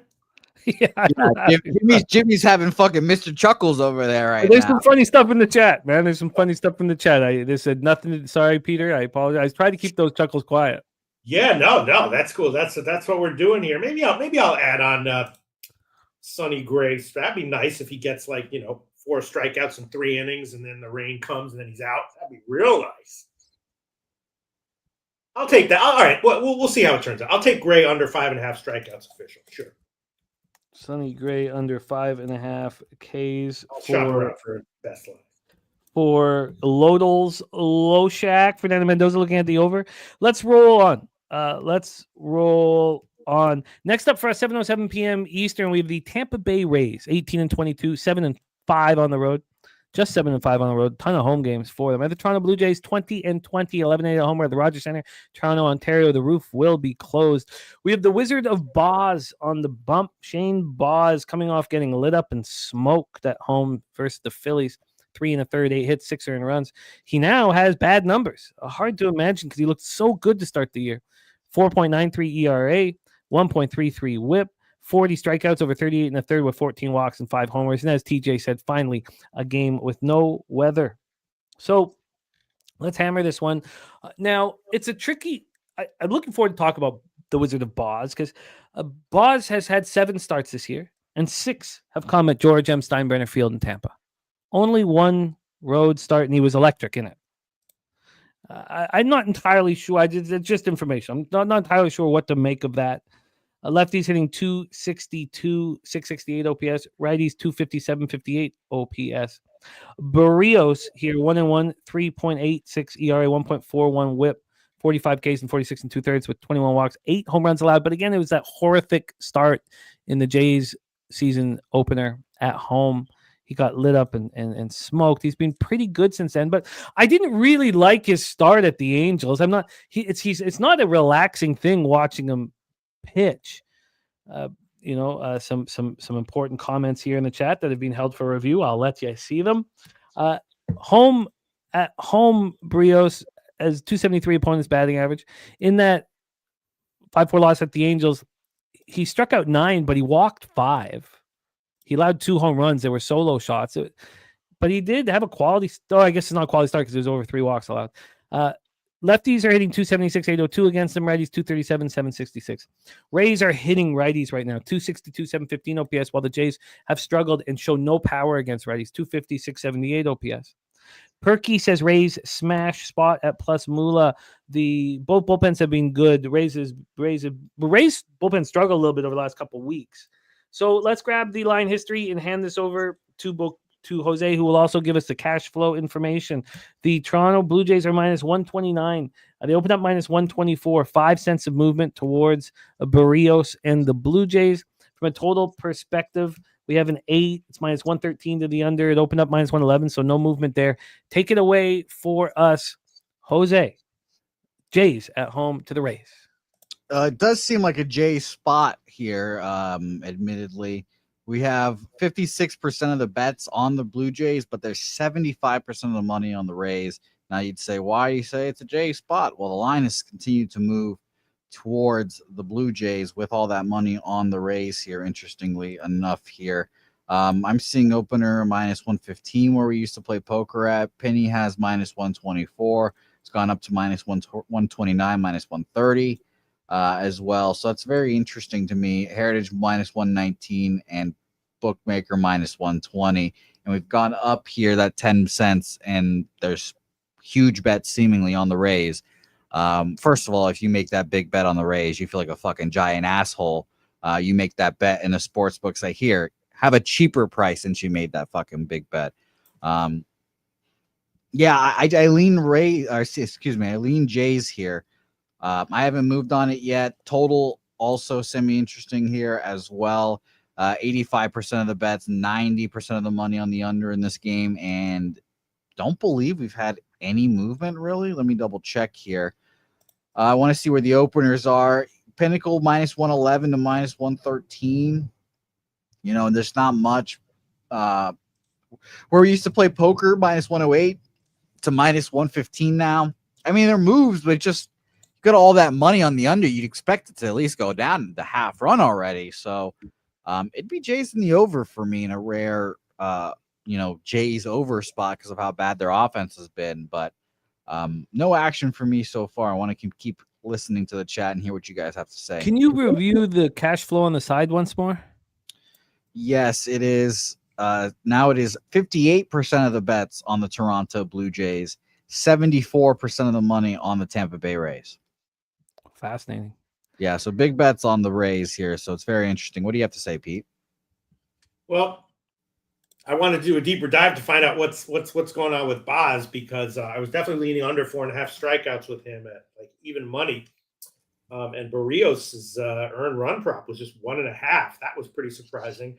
I haven't had time to do a super deep dive on Boz to figure out what the hell's going on with him. Is it something fundamental, or did he just have a couple of duds at home that got away with him, got away from him, and now going on the road, a place that can be pitcher friendly, he bounces back. I mean, he had a real nice start at San Diego. What was that, like 3 weeks ago or something? So, does anyone have any insights into Boz? If not, I guess I'll pass. Was thinking about taking under 4.5 strikeouts, though. Haven't bet it yet. Boz, correct?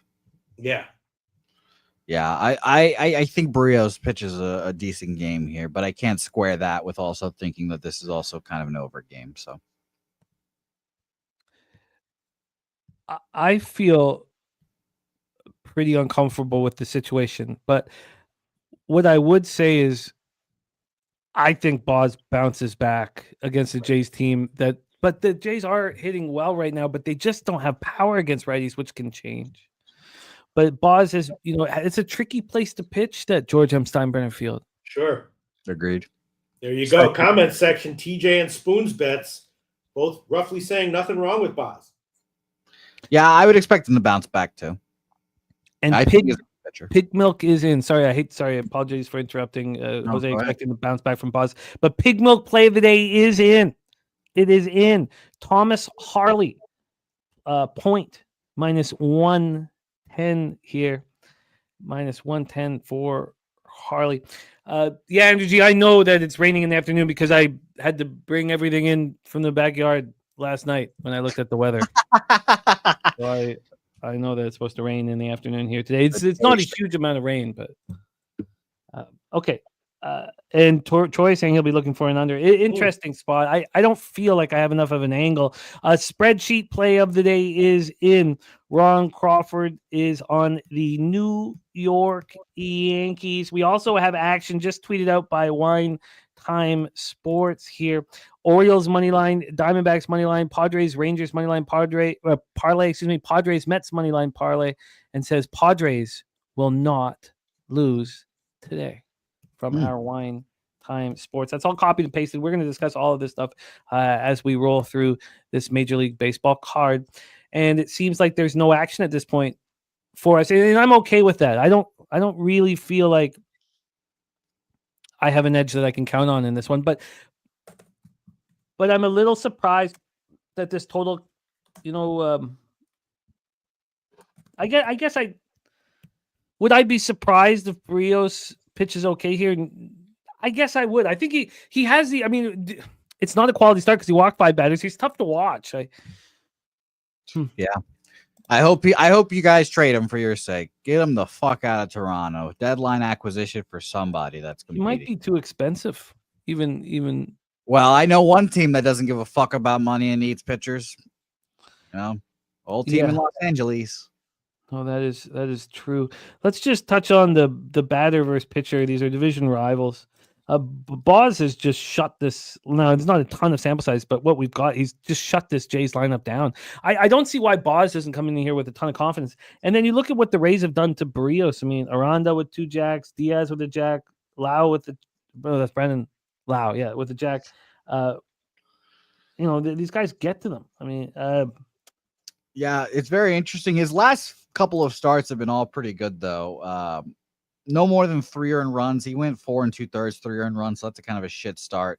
6 walks, 5 Ks. Good Lord. You can tell why he had such a bad start there. But the rest, 6 innings, 1 earned run, 6 innings, 2 earned runs, 7 innings, 1 earned run, 5 innings, 1 earned run, dating back to 2023. 3-2 in his last 3, lost his last 2 starts against the Rays. I think Boz bounces back, and I still don't know exactly what to do with it. So I'm going to keep working on it. But that's what I'm going to go into the post-show plan and betting time for me. Let's roll on to our next spot on the board. You fellas want to add anything to Rays Jays? You've made nothing official. Do we move on? I'm good. Shane Boz is undefeated against the Jays, 3-0 so far. So take that note with what you will, but I'm off. All right, let's roll. And John saying take the Cardinals and the Stars. I'll be back in the chat tomorrow when we go 2-0. I like Respect, John. I like it. Let's roll on. Next up for 7:10 p.m. Eastern, with the Pittsburgh Pirates 14-28, 5-15 on the road at the New York Mets 27-15, 16-4 at home at Citi Field in Queens, New York. Where, let me say that again, the Mets are 16-4 at home. Take a look at the weather in New York. There is some rain issues here, a drizzle at times, but this game is supposed to go. I don't even think RotoWire has this one in red. They don't. But it's very close because they put anything red with over 50% precipitation. This is 48. 10.7 miles per hour right to left. Opens up and stays that way throughout the game. Opens up at 65 Fahrenheit. Feels like 61. It gets a tiny, tiny bit colder throughout the game. So that's the situation here at Citi Field. We have Mitch Keller going up against Kodai Senga. Mal in the NYC says light drizzle here. Shout out, John. Thank you for rocking with us, man. Let's take a look at the line history for this one. We have a 7.5. So this opened up at 8, and it was there for 21 minutes and went to 7.5. I was surprised. I kind of thought we'd see a real move to the under, and I guess we have. I don't know. It's over a half run move, so I guess we have. Let's go to the money line here. I kind of had to think. I thought there was possible 7. There was a possible 7 coming, but maybe that's ridiculous. This money opened up at minus 241 for the Mets. Now minus 235, so no move really in any direction. By the way, Jerry Davis says Toronto and under. And my dude says Senga is legit this year, especially at home. He's had 3 starts at home this year, 14 2/3. He's allowed 13 hits, 1 earned run. 14 strikeouts, 7 walks, points, hitting 250 against them. And righties are not touching Kodai Senga at all. Righties are hitting 130 with a 370 OPS. It's lefties that have a chance. 263, 741 OPS. So there's not a lot of lefties in this lineup. O'Neal Cruz, of course, and Adam Frazier. Everybody else is a righty. Reynolds is a switch, so he can hit from the left. This is a lineup that Senga should be able to light up and smoke, but these are big favorites, and Mitch Keller is capable of pitching well. 4.40 ERA, 1.40 whip. The problem is Pirates have lost his last 5 starts. His last start, he went 6 innings, 7 hits, 3 earned runs, 6 Ks, 3 walks, and a 5-0 loss at the Cardinals. That was when he went up against Sonny Gray. TJ was on that first 3 under and cashed quite easily. On the road this year, he's had 3 starts, 18 innings. Pretty impressive, these starts here. He has not allowed a home run. 16 Ks and 5 walks. He's allowed 6 earned runs, 17 hits. Now it is lefties that are getting to him. He's shutting down all righties. Not quite as extreme and dramatic as the way Senga's shutting down righties, but lefties are hitting 318 with an 843 OPS against them. So it's the lefties that, really hit him. And we're going to see some dangerous ones. Frankie will bat from the left side. Juan Soto, Nemo, McNeil. But that's it.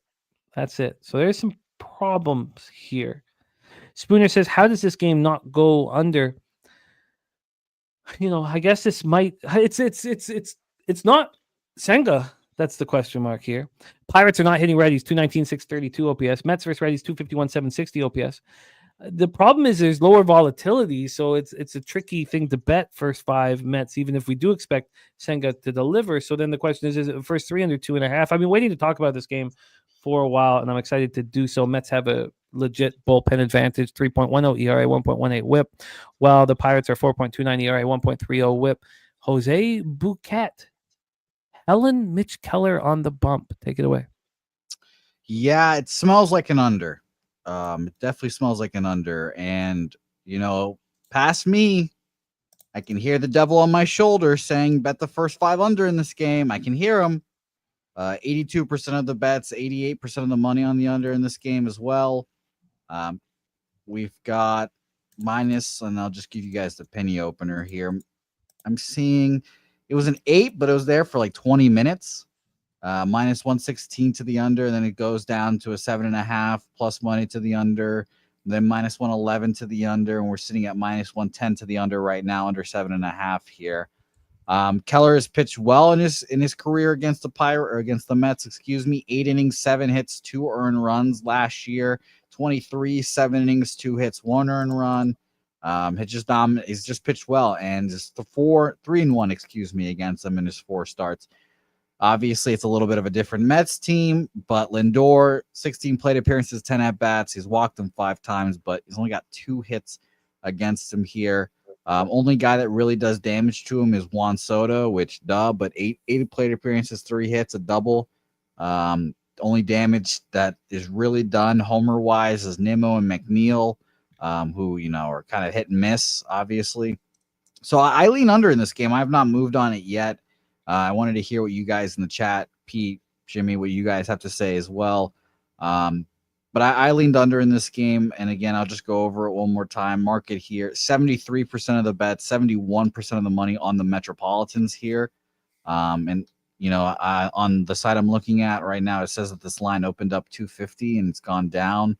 But I'm seeing 230 openers, so I'm not going to worry about that. And then the total here again, it's updating as we go. 82% of the bets, 93% of the money on the under now. I'd like to touch on something quickly, Jose. Sorry, I was hoping to time that. No, go ahead. I was basically done anyways. We have a question here from my dude saying, what's the first 3 total? Something is up. This first 3 total is a 2.5 at a pick'em.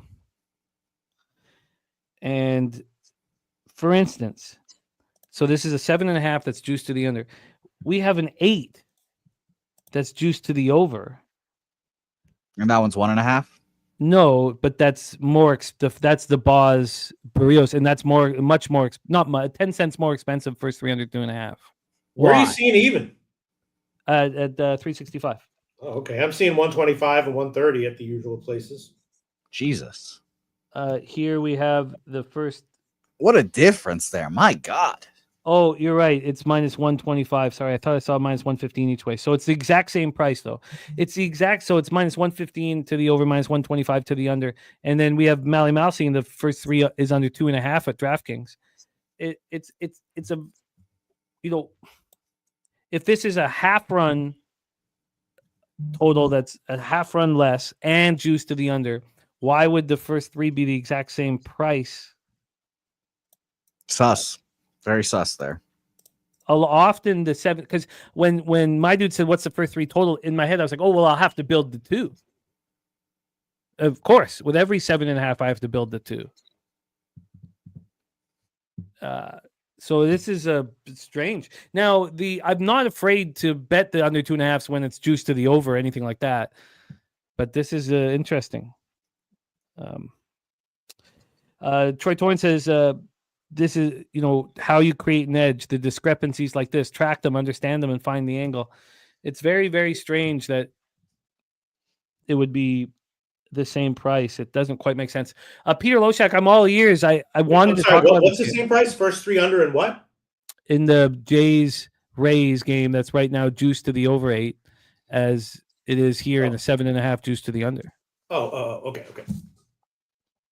Well, maybe it's a little bit weird. I already bet it. I'll make it official. 2.5 minus 125. I did bet that one. Definitely leaning first 7 under, full game under, Pitt first 5, team total under. I'll just stick with the Keller could get touched, easily give up 3 in the bottom of the third, something like that. I'll stay off the under as well because of that suspectness. Again, though, we can look at it again in an hour or 2 hours. It's just TJ saying not worth the gamble that the Mets can't score. TJ saying for those leaning under, the unknown is what the Mets do. Right. To me, to TJ, the known is that the Pirates can't score. Take the team total under. But I am saying that Senga is due for regression. Whenever I'm in, conflict, Jimmy, I think of what Kong's Clips has to say. What a life. Imagine having to hide from Nazis in the attic. Poor Helen Mitch Keller. Yeah, I agree, Kong. Yeah, he does have a finger on the pulse of Helen Mitch Keller. Okay. I'm going to need to sit with this longer. My initial instinct, though, my initial instinct is, and it's a little different than, what AM expecting, with the advanced analytics, some regression from Kodai Senga. But Pete, did you come into this cap thinking Kodai Senga was just going to shut the Pirates down as he's been so good at home and the Pirates sticks are so meek? No. Yeah. I came into here thinking that you got a relatively weak lineup, relatively pitcher-friendly park. No, two runs from Pittsburgh in the first 5 would not shock me. But at 126, I thought that was worth a shot. By the way, Senga only 1 appearance against the Pirates, 23, 7 innings, 2 hits, 1 run unearned, 6 Ks, 4 walks. So, all right, I'm going to need more time on that one. Let's roll on to the Nationals Braves, Truist Park in Atlanta, Georgia. TJ, it was a tricky to have a proper rebuttal off of what Jose had said. I didn't nail it. We're in Truist Park in Atlanta. Let's see what the weather is here. Partly cloudy, 74 Fahrenheit, 5.4 miles per hour right to left, dies down to 3.6 miles per hour right to left. We have Michael Soroka, who looked better. Calgary boy looked better in his last start, but did get touched in the 5th inning. So the final numbers aren't very good. 5 innings, 5 hits, 4 runs, but 8 Ks, 2 walks, 8-6 loss at home. I have written versus the Cavaliers. I imagine that is the Guardians. Lefties 259, 777 OPS. Righties 250, 667 OPS. Going up against Spencer Schwellenbach. What the hell happened to Spencer Schwellenbach? Because he was rolling, and now he's coming off another good start. And this is his 3rd straight home start. So it started this run of 3 home starts started with him getting lit up and smoked for 6 earned runs. Then he comes back in a 5-4 extra inning win at home over the Reds and pitches quite well. 6 innings, 4 hits, 1 run, wasn't earned, 6 Ks and 2 walks. So is he going to get right here in his 3rd straight start? Why wouldn't he? He started 5 games at home, 30 Ks and 5 walks and 30 2/3. He's allowed 30 hits and 10 earned runs, only allowed 2 jacks. Lefties are hitting 263, 786 against him. He's shutting down righties. So going over to this Nats lineup, there's a lot of lefties that are going to be facing Schwellenbach today, almost all lefties. Dylan Cruz and Jacob Young are going to be the only righties. Abrams, Wood, Lowe, Ruiz, Garcia, Bell, Tena, all lefties that are going to be coming at him. Very, very interesting spot here. We have Nats versus righties, 239, 700 OPS. Braves versus righties, 248, 713. Nats bullpen is the worst in Major League Baseball, 7.08 ERA, 1.73 whip, while the Braves my God, 7.08 ERA, 1.73 whip. It's been over 7 almost all year. I mean, it's been over, at least it's been over 7 last 2 weeks for sure. Yeah, it's horrific. And let's go touch on the line history and then hand it over to Jose. And we hear from TJ, the TJ special, lock it in. We have an 8 here. This total opened up at 8.5, and just before the show started, it moved to 8. Looking around at the marketplace, it's moved to 8 at a few different books. Then on the money line here, we have over to the offshore I want to talk about. We have Atlanta minus 203. They opened up minus 225. 22-cent move away from them. What a fascinating spot. Jose Bouquett, take it away. Yeah, I kind of feel, again, and I saw someone say this in the chat, there's a lot of minus 200s today. A lot of big favorites, it seems. And we all know they're going to lose. Some of them are going to lose, and it's just kind of having to pick the right spots here. And the Nationals are going to be my spot today. TJ, I'm going to join you with your TJ special. First 5 plus a half here. I was thinking Nationals. And again, you guys know me. My first look is full game Nationals. So I considered going back and forth, or I am going back and forth, I should say. Debating whether I want to take full game first 5. It's been very interesting to see some of these lines move back to these big underdogs. I quietly bet yesterday. I quietly went 0-2 yesterday, which is super frustrating. I bet the Red Sox yesterday. I will admit that. We're all about honesty and transparency on this program. Hand up, I did bet the Boston Red Sox, and it did add salt to my pussy. But I And I did bet. I bet the Rockies as well as my second bet, and I bet them because the line is moving back towards them. All the money was on the Rangers. I lose the game still, so whatever. But I'm kind of in the same situation here. I do like the Nationals full game, but I will take Nationals first 5 plus a half plus 130.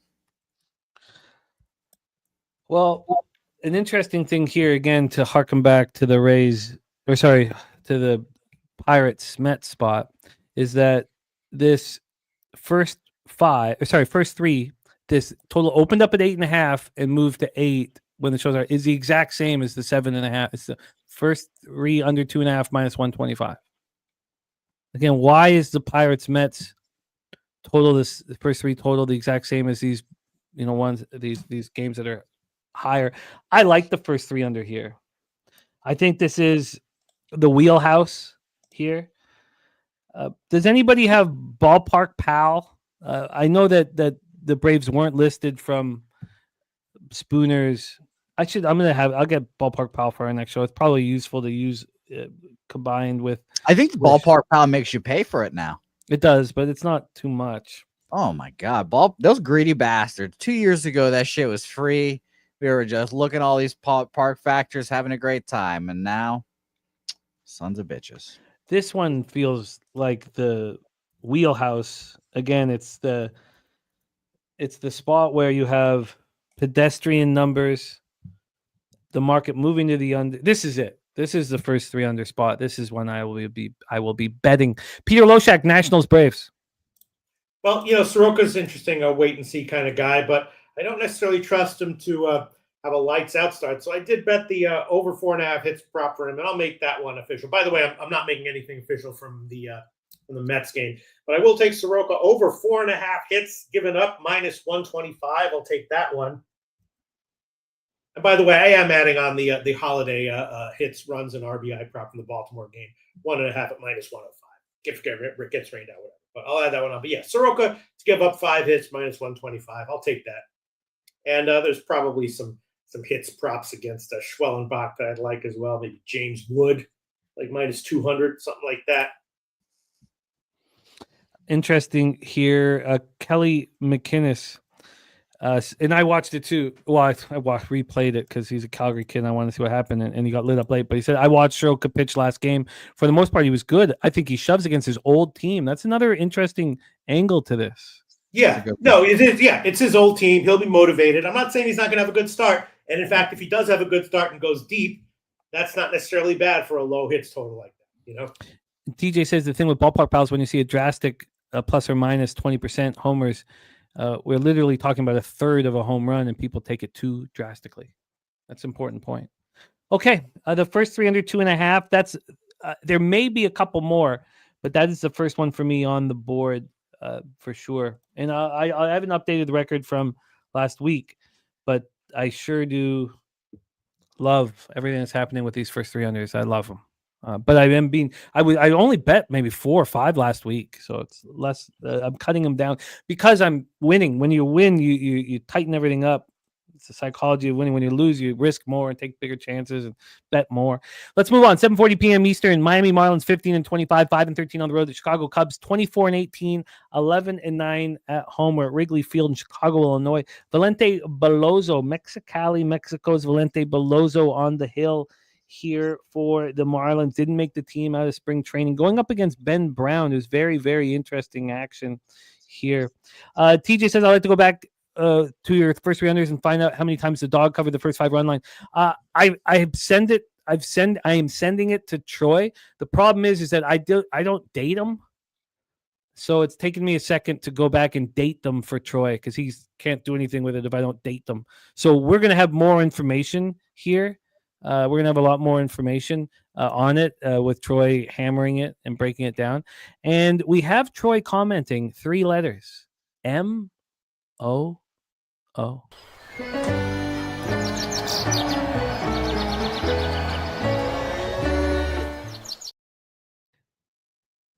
We have, folks, with the Chicago Cubs, the cash cow play of the day.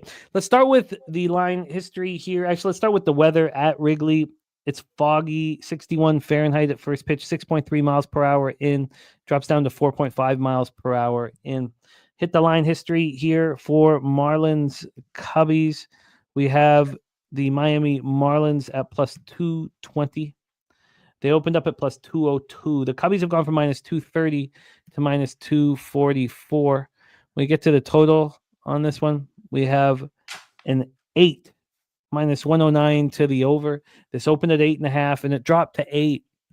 Interesting that this still is a cash cow spot because, the total is dropping, so the volatility is dropping here. And Belozzo's last start was nice. 10-1 loss at home. Don't get caught up with that as the Dodgers got to the Marlins trash bullpen late. He went 5 1/3, allowed just 1 hit, 7 strikeouts, and 2 walks. I like Valente Belozzo, and I lost money on his first start. I don't know exactly what to do with him. 14 Ks, 10 walks, not the K to walk ratio I'm looking for. He's only had 1 road start. He only made it through 3 2/3, but he only allowed 1 earned run. Lefties are hammering him right now. Righties can't touch him. Righties are hitting 121 with a 332 OPS, but lefties are hitting 323 with a 996 OPS here. Sorry, I just jumped my head, but I was explaining to Carter how Ted Williams is frozen, and it blew his mind. He just couldn't comprehend it was so fun watching him figure this out. And I was like, look, he's the last guy who hit 400, so they froze him. He's still asking questions about it. So that is the total and the money line. Let's talk about Ben Brown. 3-3, 4.95 ERA, 1.65 WHIP, 44 strikeouts over 36 1/3. Last start, 5 innings, 6 hits, 3 earned runs, no homers, 9 Ks, and 2 walks. 3-1 loss at home to the Giants. Lefties hitting 306, 821 against them. Righties 286, 707 against them. He's had 4 starts at home. He's been in 5 games. 1 was out of the bullpen, and he's been destroyed. But we see how much talent he has when you watch him pitch, and he's pitched much better over the last couple starts. But that doesn't take away what his numbers are at home. 19 1/3, 29 hits allowed, 17 earned runs in those 19 1/3 innings. 30 strikeouts, 14 walks, and 2 homers. Marlins versus righties, 243, 692 OPS. Cubs, 247, 751 OPS. Cubs bullpen, 4.68 ERA, 1.41 WHIP. Bad, but not as bad as the Marlins. 5.05, 1.54. Jose Bouquett, cash cow play of the day. What's your plan? My plan is to stay off. Enjoy, Troy, your cash cow money, but I will not be betting the Chicago Cubs here at a minus 200-ish price. Just not my cup of tea. Shout out to Valente Belozzo, who is okay at times. I don't really believe in the guy, really. I'm seeing, and let me double check this, with Pinnacle's opener here. Wow, yeah, 8.5 here, and has gone down. So that's fascinating. Let's check out what the market has to say. 90% of the bets, 89% of the money on the under. 76% of the bets, 81% of the money on the Chicago Cubs here. Just an easy stay off game for me, honestly. Do you feel like Brown is improving each start? Because I do, but the numbers are still the numbers. But yeah, so we agree that he's improving. That last start at home to the Giants, 5 innings, 6 hits, 3 earned runs, 9 strikeouts, and 2 walks. I think it's tough for a young pitcher, to pitch in the major leagues and not improve every time he goes out, if we're being honest. Not even numbers wise, just learning more and all that stuff, But don't you think that you get more tape on him? I mean, it certainly doesn't follow a young pitcher's trajectory. No, because they go up and down. Shout out to our guy, Jack Leiter. Let's hear from, and I'm not saying you're wrong, but I'm just, we're just of course figuring it out, working it out together and asking questions when, Peter Loshak, take it away. Valente Belozzo, Ben Brown, Wrigley Field, your thoughts? Well, I did make a small bet on Belozzo under 3.5 strikeouts. It's moved a little bit in my favor since then, which is nice, but it's getting down there. I don't know if I want to give it official. That's borderline, but I did make a small bet on that, under 3.5 strikeouts. And I would also lean over 4.5 hits as well from him. And your thoughts on Ben Brown, Peter? High volatility, obviously. So I'd want to take, dog lines in any game that he's involved with right now. And yes, I think that I would expect long-term or medium-term improvement and upside from him. Exactly when that will happen, though, is a little bit of a question mark. But yeah, at home against a team like Miami is a perfect situation. So yeah, you don't quite feel that way about Valente Beloso. No, I feel similarly, but this is not a good spot for him. It's a tough lineup he's going up against, no doubt about it. Ben Brown opened the season at home against the Dodgers. A very tough start, tough opportunity. I think he didn't even start. I think he came out of the pen in that one. Yeah, that was Korea game. Oh, that was Korea game. Thank you. And then we play at Oakland, in that barn set up for offense, and 3 runs, 5 innings. Home against the Padres, they touch him. Then he shuts down the Dodgers at Wrigley, and has a good gets through 4 innings, allowing 1 earned run, walked too many batters, but at home against Arizona, gets touched up by Philly. These are tough teams. And then when he goes against softer teams, Brewers don't touch him over 6 innings, and he allows 3 earned runs over 5 against the Giants. It's expensive. Yes, Kong, the Cubs are the cash cow. I'd also be a little bit concerned because I've seen in the weather report fog. Yeah, fog. That's not good if you're betting a fog. Well, I know that this is the cash cow. What am I going to do with it? I don't know yet. So I'm going to sit with it for longer. Yeah. And with the information that I have, make moves after the show. I've been copying and pasting everything. So let's roll. Billy Frieder says these pitchers are the same age, and Beloso simply a better pitcher by any metric. He didn't make the team out of spring training, but I guess Ben Brown wasn't starting for the Cubs out of spring training. So, okay, yeah, I've got more. I need more time with it, but I have cash cow written here. Let's roll on. 8:05 p.m. Eastern. I don't know if I've gotten anything quite as wrong as I did with Freeland's last start. It was a travesty. It was unwatchable. He allowed 9 runs. Now only 5 were earned in 3 innings. And it sucks because maybe it's good. Maybe it helps because I have a bias. I guess maybe I should just stop betting Freeland games. But why wouldn't he pitch well here? I don't know. The Rangers aren't hitting lefties. Is this the first start since that emotional press conference he had? Yes. Interesting. I want to back him here. I want to back him badly here, and I just after the embarrassment of his last start, because I was on the Rockies' first 3, I believe. I don't forget exactly how I bet it, but it was just horrific and wrong from the first pitch. It's the roof will be closed. It's 93 at first pitch, so we know the roof is closed, which will help for a dearth, hopefully, of offense. And Billy Friedrich's on the full game under. So why don't we take a look at the line history here before we move any further? We have an 8.5. It's minus 114 to the under. This opened at 8.5, minus 105 to the under, and it dropped to 8 at 3:20 this morning. And it lasted there for 2.5 hours before it got back to 8.5. Overall, we've still had 9 cents of movement on the under. Then on the money line here, we have on the money line. Oh, my bad. I'm tripping here. We have the Rangers at minus 230. They opened up minus 220. But this line came out at 7:49 p.m. and there was no move towards the Rangers, until an hour before the show starts. So, and there's only been 10 cents of movement. Not too much for me. Billy Frieder says Rangers are 4-17 to the under at home. Rockies are 6-14 in favor of the under on the road. So let's roll. On the road, Freeland's had 4 starts, and the last one, of course. Oh no, the last one was at home versus Tigers. The last one, well, he's 23 and 2/3, 26 hits, 11 earned runs, 17 Ks. He's only walked 4 batters over 23 and 2/3. He's only allowed 1 home run.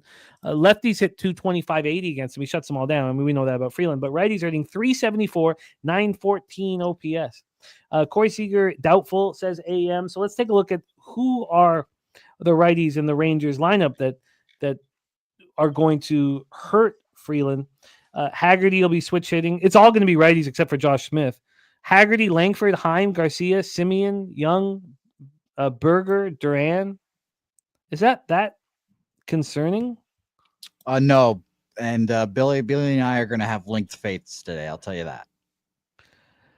Yeah, Spooner, roof is closed. Like we said, anytime it's over 85 Fahrenheit at first pitch, the roof will be closed. 93 at first pitch. Then you have Jack Leiter. Rangers have lost all 3 of his starts since he returned from the blister. And I'm telling you, Jose, it's in his head. It's in his head, man. There was 25 days in between starts. You predicted him to have this great, to be bet on when he first came back, and he was bet on. And then he had the blister, was gone for 25 days. He's come back and he's looked vulnerable. We faded him last start. It worked. At home so far this year, 9 1/3, 7 earned runs allowed, 2 home runs. His splits are good, which usually tells me that he's going to right the ship. Rockies aren't hitting righties. Rangers aren't hitting lefties. Rockies bullpen's been better than we expected. Rangers bullpen has been better than we expected. Take it away, Jose. Touch on the press conference and why we wouldn't think that Freeland or the Rockies is a first 3+1/2 situation or something of that ilk. Take it away. Yeah, I can't trust Freeland that much, but I am going to be on the under in this game with you, Billy. So again, me and Billy right now, we're riding the same boat, you and I, Billy. So let's go. Obviously, everyone knows how I feel about Jack Leiter. I think that will correct itself, and I'm hoping it corrects himself with obviously one of the worst offenses in baseball. But Kyle Freeland is the guy that I think is the key guy in this start. We all know how bad the Rockies have been this year. They've been on a worse pace than the White Sox last year. This whole week, I've seen articles like the Rockies are at a crossroad. The Rockies are horrible, but this is something else, blah, blah, blah, blah, blah. And then he, I believe he's the longest tenured Rocky. I'm fairly certain that is the case now.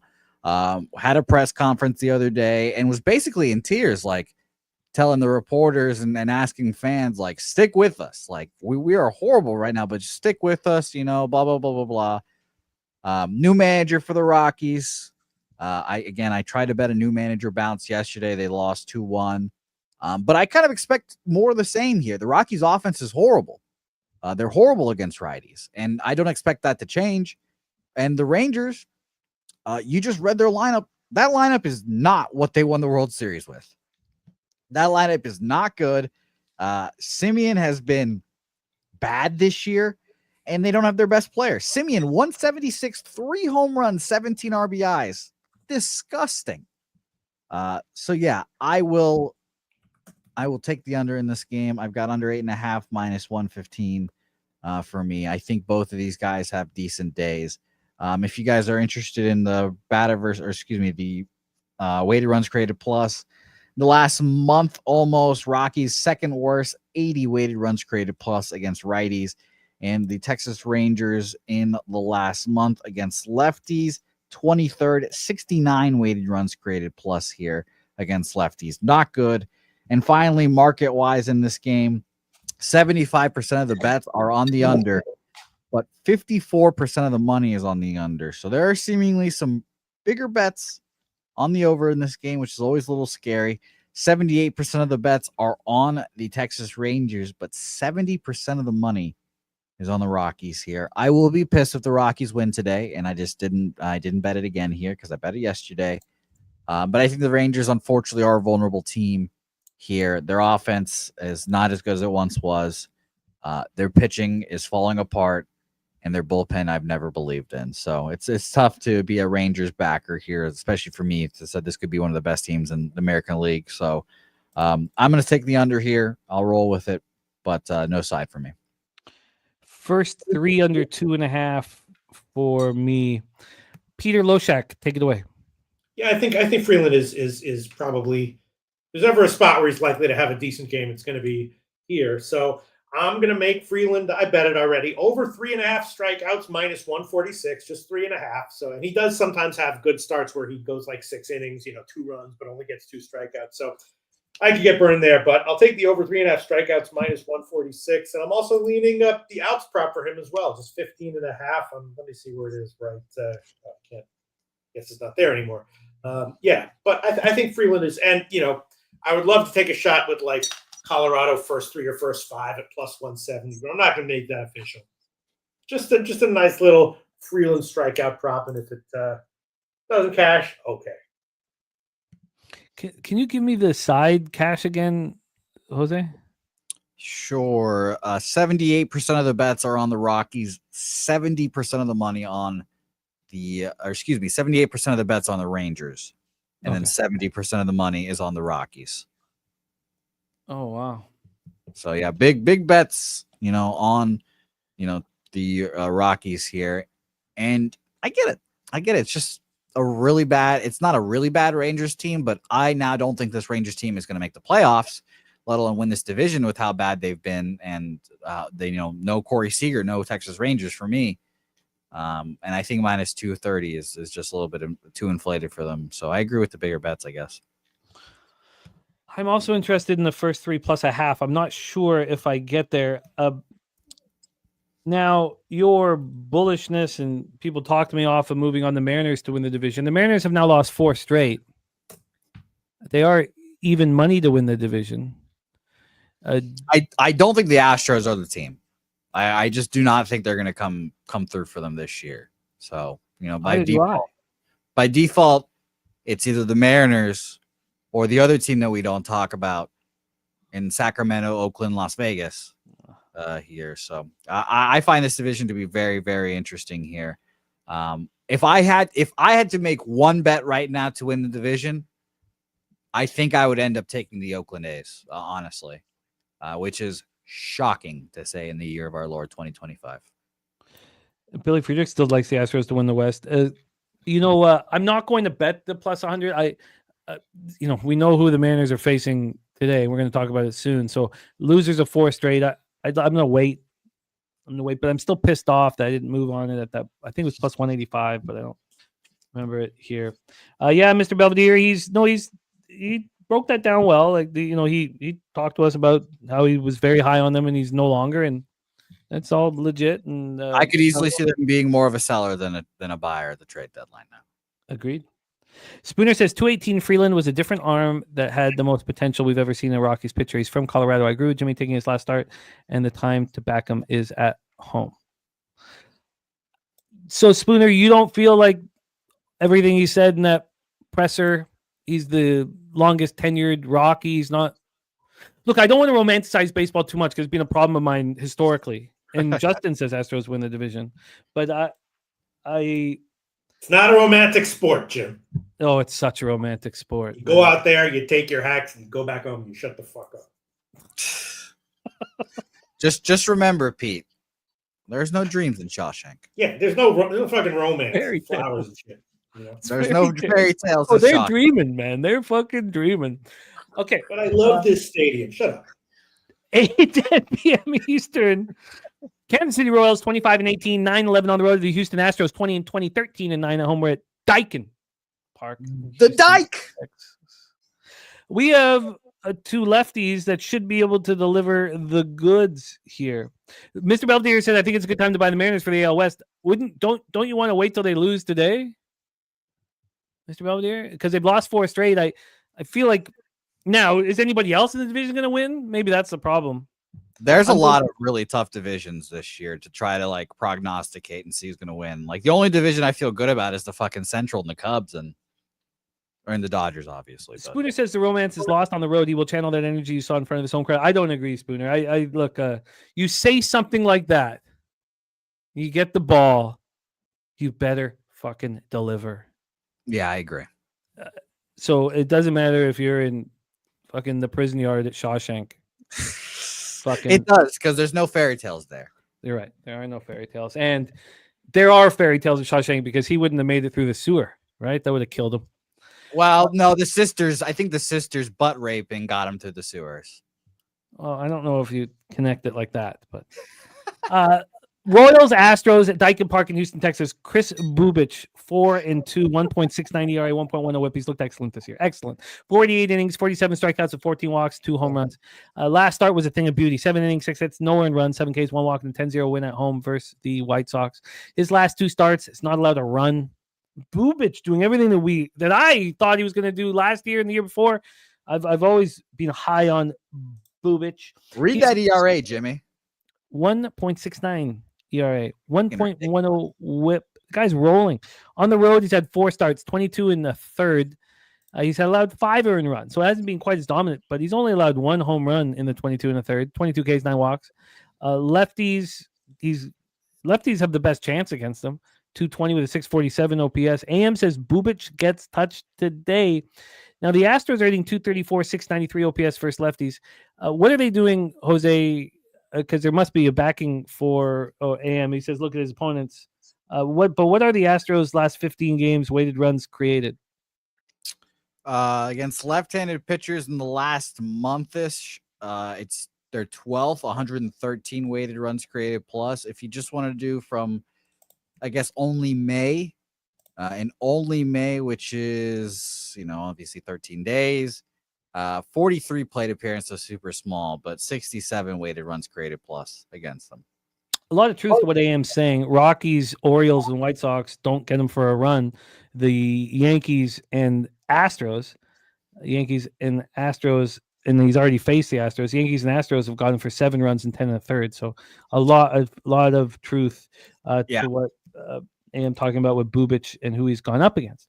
I will also mention as well, innings totals for the last 3 years. It's super early to talk about this shit, but 48 this year, 31 last year, 16 and 23. So it's been a while since he's thrown, 100 innings. He went 129 in 2022. So I'll be very interested to see how the fatigue factor goes in for him. I will also mention he had a 1.69 ERA, a 2.69 FIP, which is really not that bad. I mean, considered.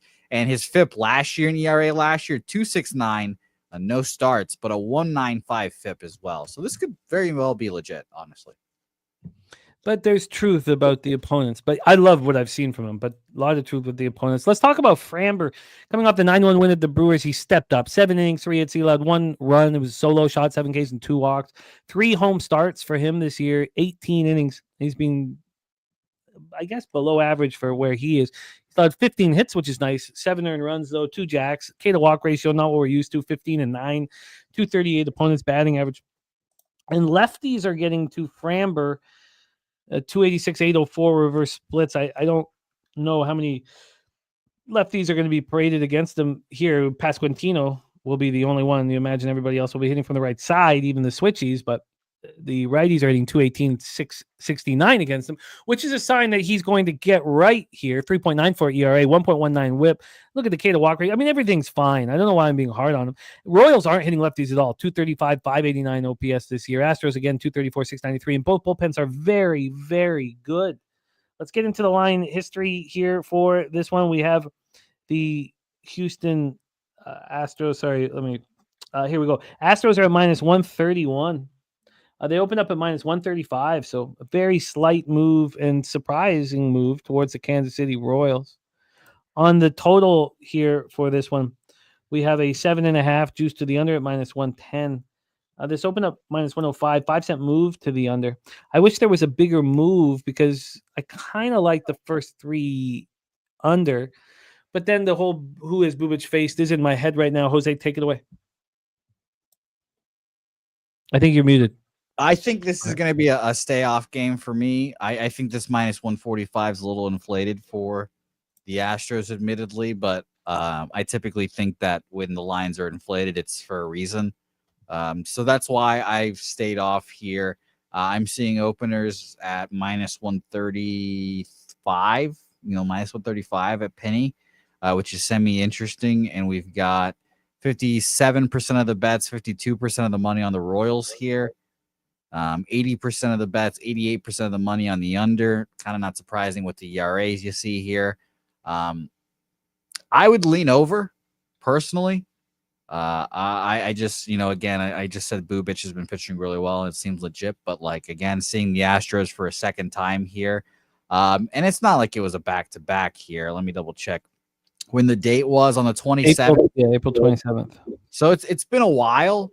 But the tape is there. They have the tape on how he faced them last time. Who will make the adjustments is obviously the main thing of this game. So I'm going to stay off, and I'll keep watching Chris Bubic here. Is this not setting us up to bet the Astros here? Why isn't it? Think on that for a second after we hear Loshak's breakdown. Take it away, Pete. Yeah, the numbers are definitely indicating that Valdez is going to have a better start than Bubic. I'm going to take a hit prop here, Isaac Paredes for Houston to get one off of Bubic. That's just minus 180. I'll take that one. Isaac Paredes, minus 180 to get a hit. And, the Bubic numbers. First Bubic strikeout number was 4.5, juiced over, but still,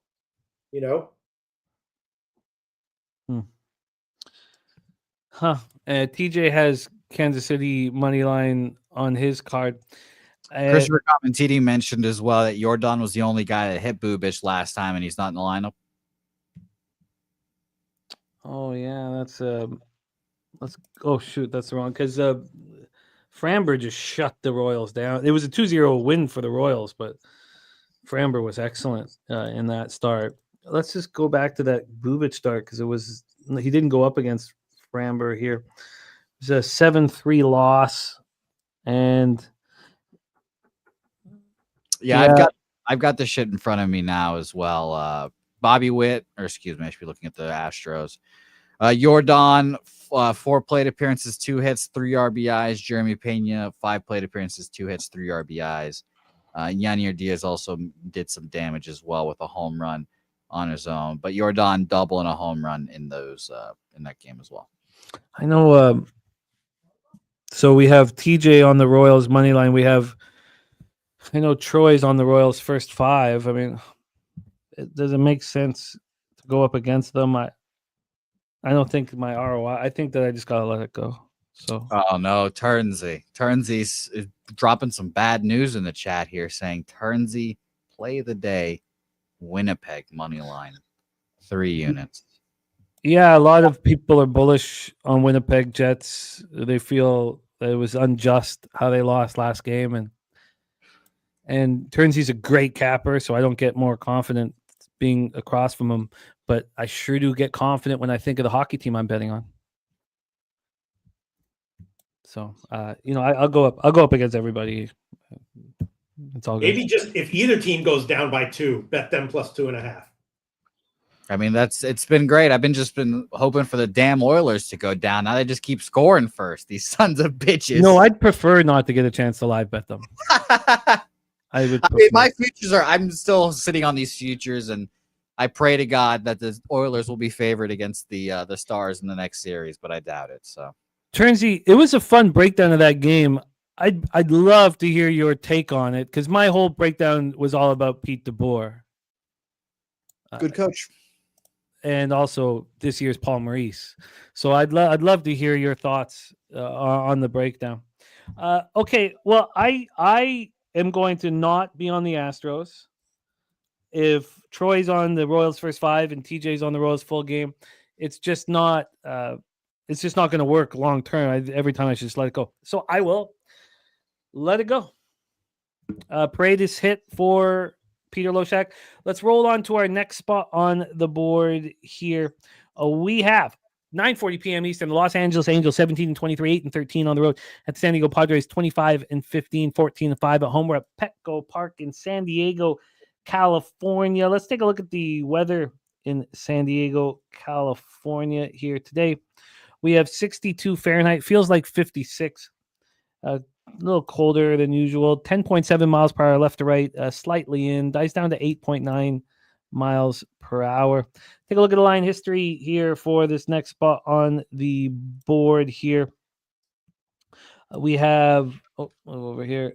We have the total at 7.5 minus 115 to the under. This opened up minus 113 to the under. 2 cents of movement towards the under. On the money line here, we have Cease and the Padres at minus 210. They opened up minus 194, 16 cents of movement towards the Padres, and minus 210 is the high watermark for this line. We'll have Jose go over the cash flow information. Let's talk about Cease. Coming off a phenomenal start in the 4-3 extra inning loss at the Yankees. 6 2/3, 1 hit, 1 earned run, 1 homer, solo shot, 9 Ks and 2 walks. He's had 4 starts at home, and he's not looked very good. 20 2/3, allowed 21 hits, 8 earned runs, 26 Ks and 8 walks. It's a nice K to walk. Well, the walks are a little high, but 3 home runs allowed, 253 opponents batting average. Lefties, righties, very similar splits. I mean, righties hit with a higher average, lefties hit with more power, but no real difference there. Then we have Jose Soriano coming off. Look, that 8-5 loss at home versus the Jays when he went up against Barrios. I should have been on the over. I was very uncomfortable with both pitchers, even though I like both pitchers. I'm very uncomfortable with Jose Soriano in general right now. 1.53 whip, 37 strikeouts and 20 walks. He's not getting barreled that much. He's just trying to be too perfect. And the Angels have now lost 5 straight of his starts. On the road this year, he's been good, though. 7 earned runs and 25 in a third. Good. Not great, but good. He's allowed 22 hits and 25 in a third. That's good. 15 Ks and 8 walks is not good, but he's yet to allow a home run. Similar situation, but not quite as dramatic as Cease, even though Cease isn't dramatic. Righties have a higher batting average against them. Lefties have a little more power against them, but the splits are a non-issue. Angels versus righties, 226.82 OPS. Padres raking righties, 275, 752 OPS. We talked about the 7 earned runs in 9 innings that the Washington Nationals bullpen allows. The Angels are now at 6.85 ERA with a 1.69 whip, while the Padres bullpen is coming back to earth. Hasn't looked as good last 15 days. 3.25 ERA, 1.11 whip. Spooner says 94% of the money on the under and barely any movement makes me think Padres are going to win this in blowout fashion. You know, it also makes me think, honestly, that Cease is going to be able to follow up that phenomenal performance in the Bronx. But I don't know if this is enough for me to bet the over. Maybe it should be. Let's hear from Mr. Bouquett. Take it away, Angels, Padres. Yeah, well, to add on to your point about the Angels bullpen being bad, shout out to Cespedes Family Barbecue tweeted this out, and I just did the bullshit stat head search on my own here to see it myself. The Washington Nationals and the Los Angeles Angels are on track to have the worst bullpens since integration. Bullpen ERA, the Nationals right now at a 7.08 would be right now the worst since they allowed my colored people to play this sport. 7.08, 6.08 7.06 is the 2022 Phillies, 2020 Phillies next. The Angels right there at 6.85 are fourth, and they're in between a team from the 1950s. Everyone knows the St. Louis Browns there as well. So, yeah, bullpen just horrible. The Padres, again, have probably the best bullpen in baseball. But, man, this market is very interesting. I'll tell you that now. 78% of the bets, 71% of the money on the Padres. Line has gone up. 61% of the money, or 61% of the bets, on the over. But 91% of the money is on the under in this game. And I'm not going to lie, that kind of, I get sketched out when I see those big bets on the side or a total like this. So I lean over with you guys here, 100%, but I just have not gotten the gumption to move on it yet, it seems. I'm seeing Penny have this open up at minus 113 to the under. It's now minus 115. You can have plus money over there, over 7.5.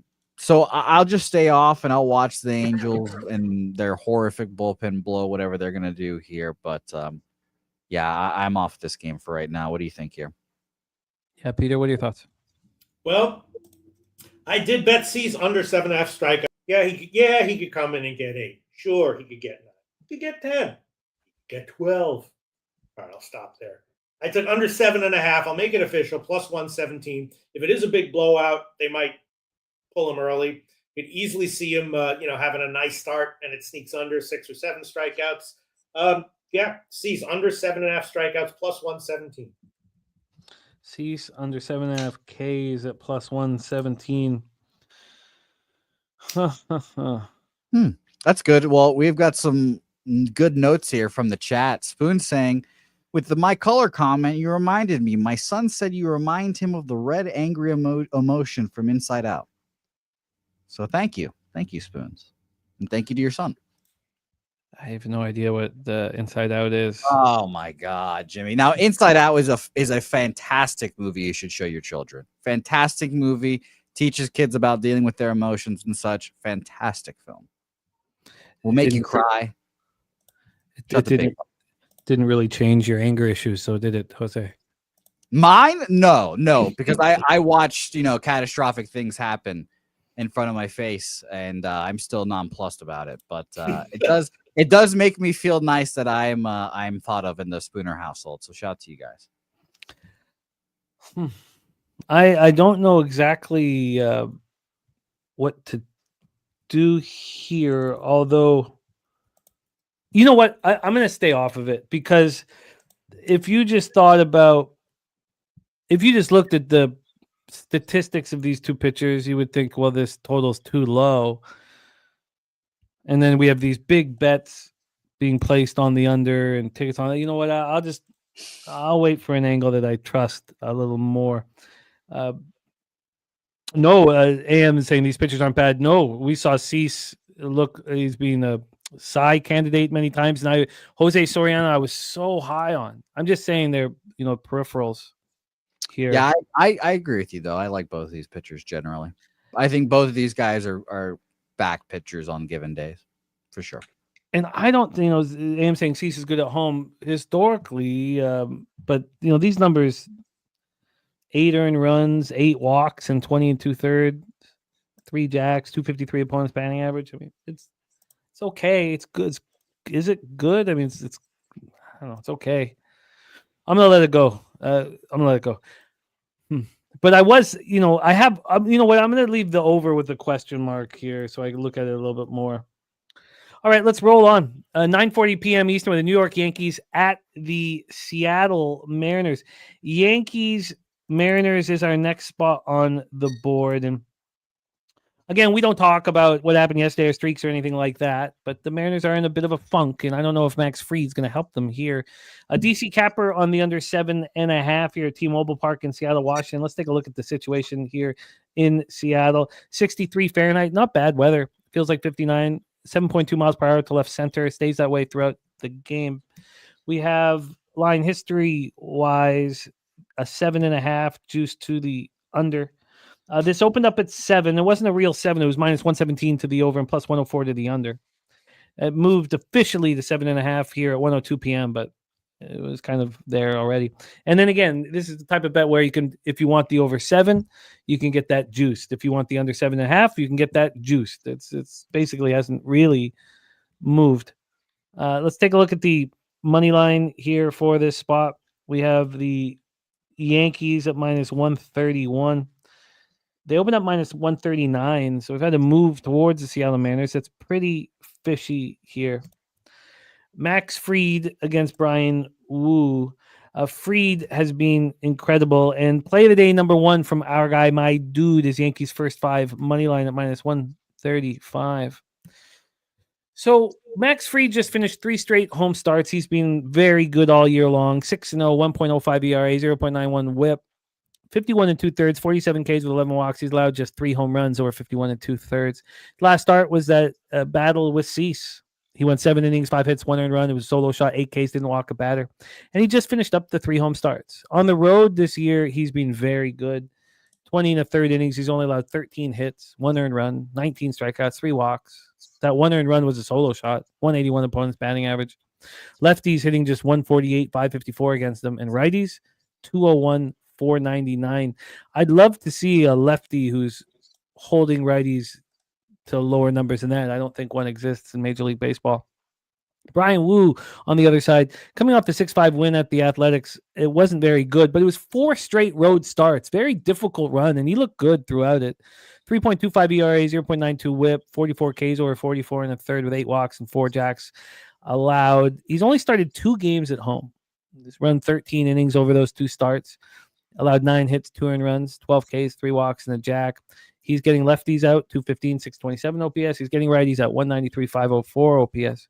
Yankees versus righties, though, 262, 824 OPS. They're hitting him hard. Mariners versus lefties, just 232, 701 OPS. I say just. Jose, I'd love to hear the last 15 days weighted runs created for the Mariners versus lefties. Both bullpens have the exact same earned run average. Yankees have a lower whip. Both bullpens have been maybe a little bit better than mediocre, which is not what we expected. We expected 2 strong bullpens. Mr. Bouquett, New York Yankees, Seattle Mariners at T-Mobile. Take it away. By the way, I did the quick search of the lefties who are doing the best against right-handed hitters. These are the guys who have the best, or I guess the worst, average against right-handed pitchers as a lefty. Tyler Anderson, 156 average against. Very interesting. Carlos Rodon, Robbie Ray, Nick Lodolo, Andrew Heaney, Bailey Falter, Max Fried. So he's right up there as well. Isn't that interesting? Bailey Falter and Andrew Heaney both dominating righties apparently. Well, Heaney's been just magic all year, but Falter, I would not have thought. That's very interesting. Yeah, so keep that notes of what you will. Shout out to those guys. Yeah, I mean, maybe again, I struggle to cap the Yankees at times because I fucking am a biased piece of shit here, but I definitely leaned Mariners. I wanted the Mariners at plus money here at home. I understand that the Yankees, or excuse me, I understand that Fried is probably going to shove here. I see Spoons mentioned that the most pitcher-friendly park here is T-Mobile. And yeah, it's a struggle to bet the Mariners, I think, at home. But giving you the numbers against righties and lefties here. Last month, New York Yankees, number one against righties, 135 weighted runs created plus. In the last month, the last 13 days, the Yankees are fourth, 138 weighted runs created plus. By the way, Jimmy, you'll never believe this. Well, you probably will because you mentioned it earlier. Toronto Blue Jays, second best against right-handed pitchers in this month so far. 140, or well, I guess tied for first. All tied for first with the Mets, Padres, and Blue Jays, all at 141 weighted runs created plus against righties this month. For lefties, the full month sample size from the 14th to today, Seattle still hits seventh, 131 weighted runs created plus against lefties, which is obviously very good. And I don't think I'll have enough plate appearances in the short sample size here. Seattle, 105 plate appearances, so still a decent amount from today to the first. 112 weighted runs created plus against lefties. So they're seeing him well here. Do I believe Max Fried is as good as he has pitched this year so far? No, admittedly not. He's been the best free agent acquisition of the offseason so far. Him and Alex Bregman are battling that out. But I leaned to Seattle Mariners here. I really did. Market in this game. Let's talk about it. 81% of the bets, 73% of the money on the under in this game. And again, interestingly enough, do I see 7.5 popping up here with the 7 openers is very interesting here. I'm seeing where we used to play poker at 7 minus 123 to the over, and it moved to 7.5 a few minutes ago, actually. Apparently, Penny here as well opened up at a 7 7 minus 117 to the over here. And I would say at 1 o'clock, it moved to 7.5 here. So that's very fascinating stuff here that the line's moving against where all the money is. Jimmy, you're dominating first 3 totals. I look, the way my spreadsheet is set up now, I luckily can see like active every day. It just updates what I'm good at, what I'm bad at, because I categorize my bets. My full game totals this year so far, 14, 3, and 3 this year, up 10 units betting full game totals, which is just crazy. I obviously am not doing anything in particular that I'm can track and be like, what am I doing right this year? It's just betting the market totals here. And if there's, a bunch of money on one side and the line's moving the other way, I will probably bet it 9 times out of 10. So an over is probably in the cards for me here, Jimmy. What do you think, Pete? Well, just before Pete comes in, I want to touch one thing here. This is a 7.5 that's minus 115 to the under full game. And we've been comparing it to the Pirates-Mets game. So the Pirates-Mets game is 7.5 minus 109 to the under. And yet full game. So there's 6 cents of difference here between the two full game. And yet this first 3 under 2.5 is 35 cents more expensive than the Mets Pirates game. It sounds like you have to take the first 3 over in that game at this point. You want everything to correlate with your action. So generally speaking, Again, like I'm going to need to sit with this for longer, but that's a fascinating spot. And shout out to our guy, Robert Cherry in the house. Yankees, Moneyline, Freed, 5 or more Ks, Judge Homer, and RBI for Robert Cherry. It was great seeing him on Say Hey Plays on Saturday.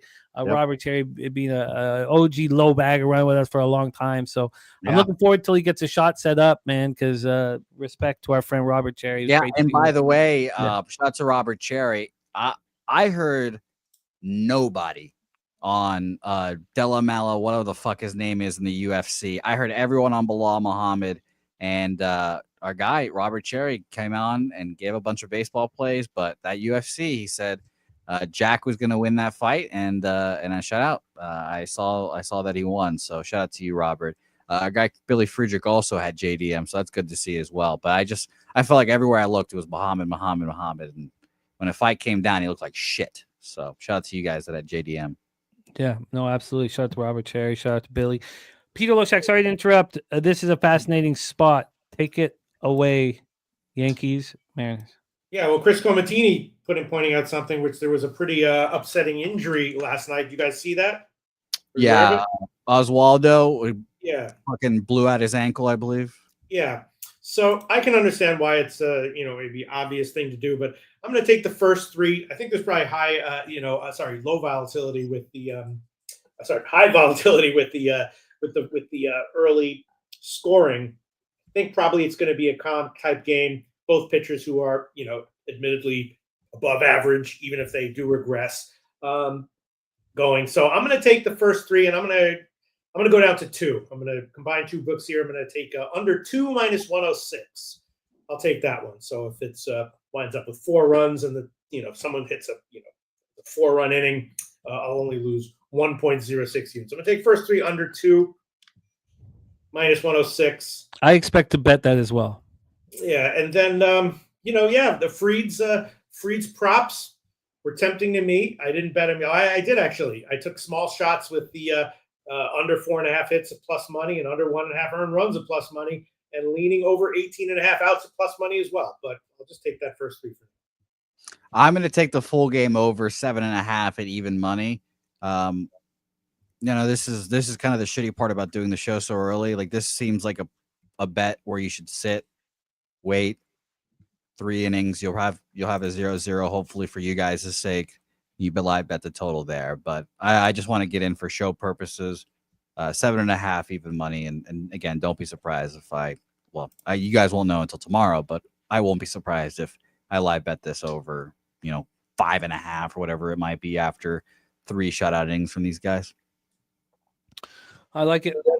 I like it across the board. First 3 under for Peter, full game over for Jose, and I expect to join him, Peter, on the first 3 under in Yankees Mariners. Again, 35 cents more expensive than that Pirates Mets spot where the full game is only 6 cents more expensive. It's absolutely wild, and I think that it's very possible, even though the AM and others thought that there was some regression coming from Kodai Senga.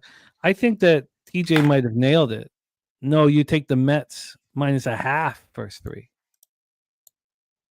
I mean, who's the more likely one to get touched up, Helen or Kodai? So I've got that copied and pasted, TJ. Let's roll on to our next spot on the board. It took a while.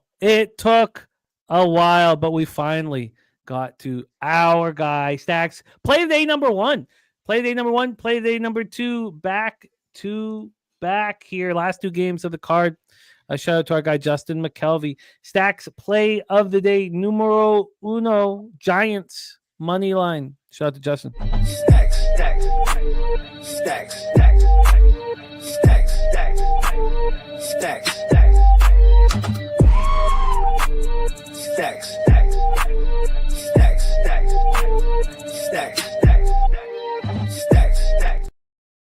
We are in Oracle Park in San Francisco, California. Aubrey T saying that hard-fought battle. It's funny, Mr. Belvedere tells a joke. It's stuck in my head too, man. It's just stuck in my head. Oh, why? It's just stuck in my head, man.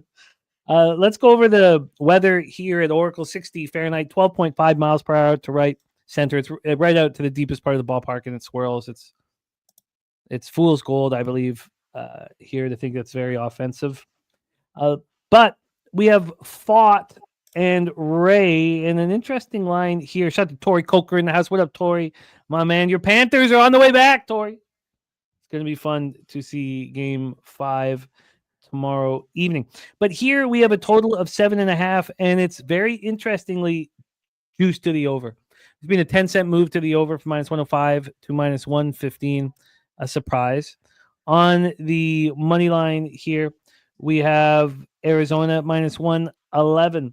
They opened up right there at -111. Now, interestingly enough, this line came out at 9:17 p.m. with the Diamondbacks -112 and the Giants at +102.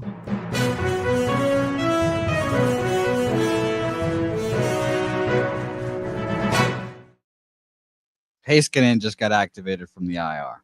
Oh, yeah, that was talked about in the chat, and it's come to fruition. I think if I was a Jets backer, that would probably give me a little bit of confidence, but it should probably do the same thing for Dallas Stars. Again, Heiskanen was averaging 25 minutes a game, 25-31 before he went down, but this is Thomas Harley's defense now. Heiskanen should make it the best defense left in the National Hockey League. Again, we shall see. The reason why I bring up the -112, -102 is because they didn't put out this line, the offshore that we use for line shopping purposes, until 9 hours after the site we used to play poker at, which opened this up with Arizona at +107 and the Giants at -118. So a very, very different way of looking at it. If you look at a sharp, cautious book, there's been no line movement. If you look at this, what happened in the afternoon, there has been a huge move towards the Arizona Diamondbacks.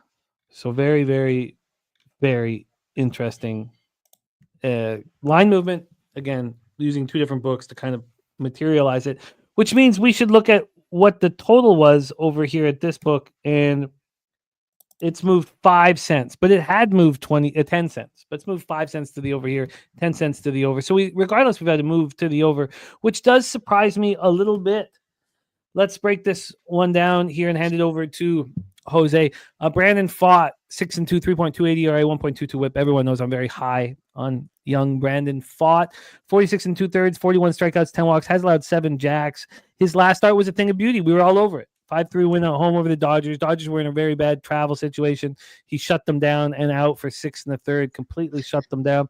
But on the road, he's not been very good. He's allowed 11 earned runs in just 16 1/3. That's 3 starts. 11 earned runs. He's allowed 6 home runs. This is a pitcher who's allowed 7 home runs this year. 6 have come on the road in just 3 starts. Lefties, righties split is, similar. Then you have Robbie Ray. The Giants are 8-0 when Robbie Ray starts. At home, he's had 4 starts, 25 innings. He's only allowed 16 hits. Opponents hitting 193 against him. By the way, on the road, opponents are hitting 294 against Brandon Fought. Lefties are smashing Robbie Ray, which doesn't quite make sense. It's a very small sample size to have these reverse splits.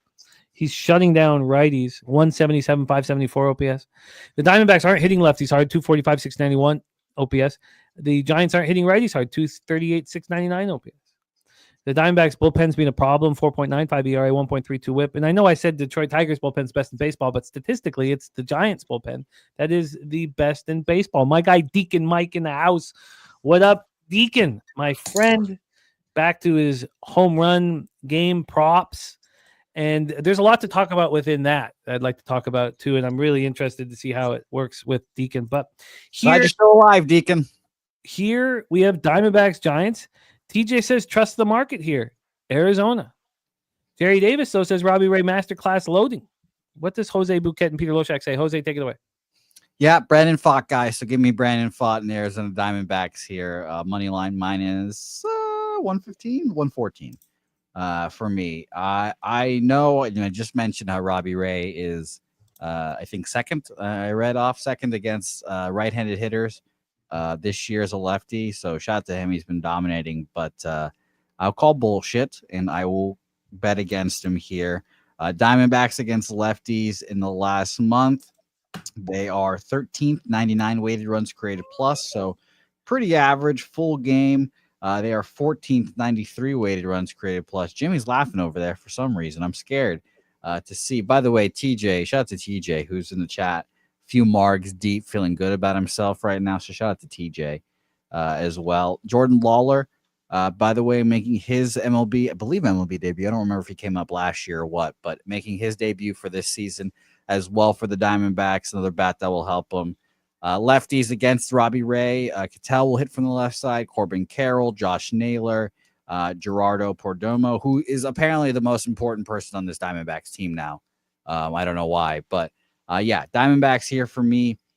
Market, I believe, has flipped in this game. I need to double check that. Yeah, it has, yeah. Okay, so then, yeah, because Bet Online is always a little shaky when it comes to their openers a little bit. The line, just because there's limits, which is important to note, but it's still real. Yeah, the books are still opening the lines up there. So you're right about that. Market in this game, an interesting one. 72% of the bets are on the Giants, but 84% of the money is on the Diamondbacks here. So very, very interesting there. I'd rather be on that big, again, call it sharp, call it whatever you want, but big bets are on the Diamondbacks. I'd rather be on that side personally. 74% of the bets, 94% of the money on the under in this game. Seems like just a little bit of a too obvious under for me to take personally, because I think these are the two best, like the best pitching matchup of the day. And, I always have, I guess, little, I don't know what to call it. I just have a little worries when I'm trying to bet the best two pitchers under in a given day, because it seems like the most obvious play. So Diamondbacks for me, minus 114 full game money line. Pedro, any thoughts? Yeah, well, I did make two bets. I can't really explain why Ray's strikeout prop is as low as it is, but I took it. I'll make that official. Over 4.5 minus 160.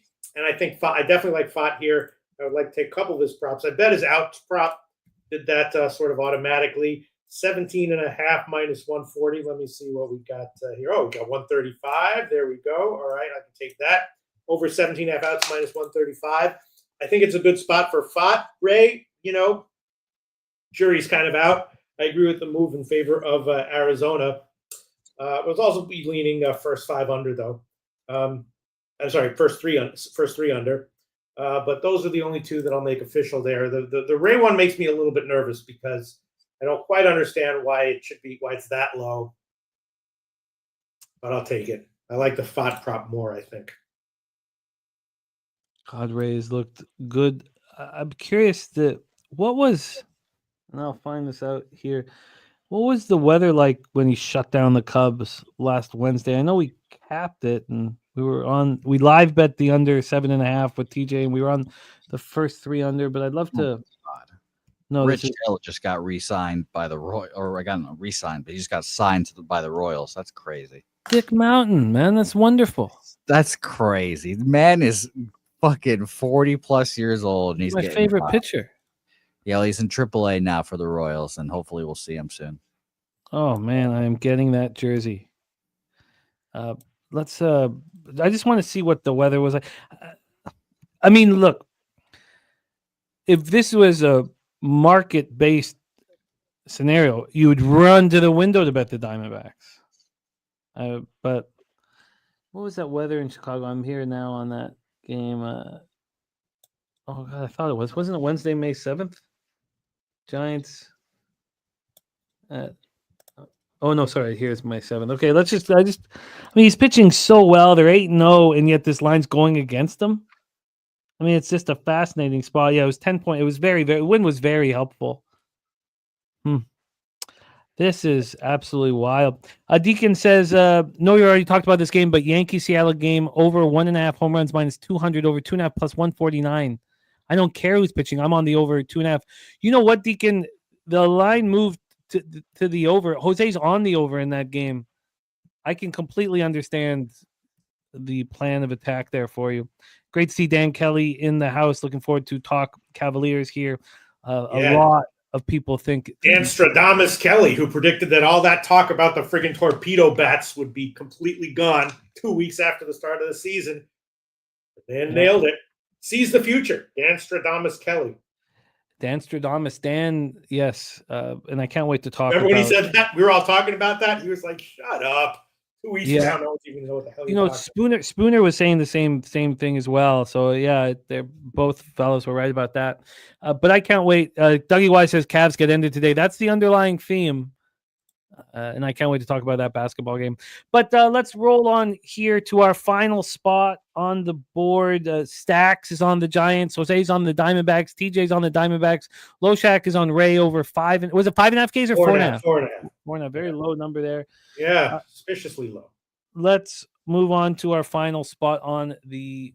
Well, I guess maybe I have to move on to Diamondbacks, honestly, now. It's just everything is extremely suspicious. So suspicious that I guess I just have to trust that. Actually, Jose, can we get the heading back to the last game? And can you give me the cash flow numbers on the side once more? I need to hear it one last time because I'm very close to pulling the trigger with you guys. Don't worry about the heading because you probably already cut it off. 72% of the bets, 84% of the money. 72% of the bets on the Giants, 84% of the money on the Diamondbacks.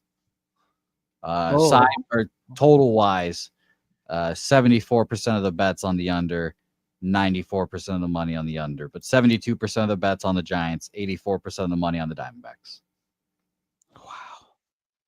And you know what? I'm going to take Marte over 1.5 hits, runs, and RBIs. Sorry, what was that?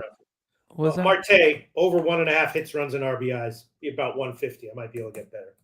I like it. And shout out to our guy TJ. Says, love you all. This show, chat, hosts, and guests are second to none. Keeps me sane. Listen to me when I'm down. Good luck, fam. I'm out.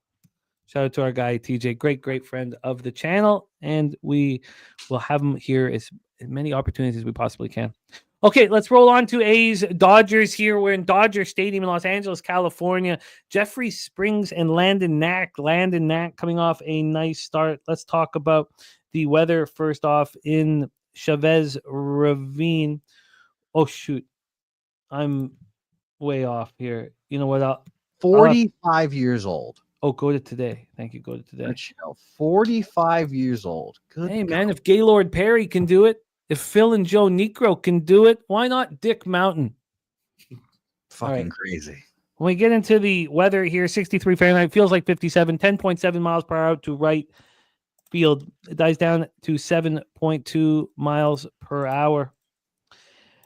And Dougie Wise with boots on the ground says perfect weather. Justin McKelvey, Stacks play today. Number 2 is the over here for this one. And I am older than Rich Hill by the tiniest of margins. We have Jeffrey Springs going up against Landon Knack. Springs 4-3, 4.81 ERA, 1.42 WHIP. Last start, 5-3 loss at home versus the Mariners. Went 5 innings, 5 hits, 2 earned runs, 1 homer, 4 Ks, and 2 walks. On the road this year, he's been very good. He's struggled in Sutter Health Park. Here he has rolled. Justin, my man, respect. Beautiful. Thank you, man. Good in the house too, but thank you for all that you do for us, Justin, my man. On the road, 19 1/3, 13 hits, just 13 hits over 19 1/3. Very impressive. 7 earned runs, 17 Ks, 9 walks. Maybe not the K to walk ratio you want. Only allowed 2 home runs. Opponents hitting 188 against him.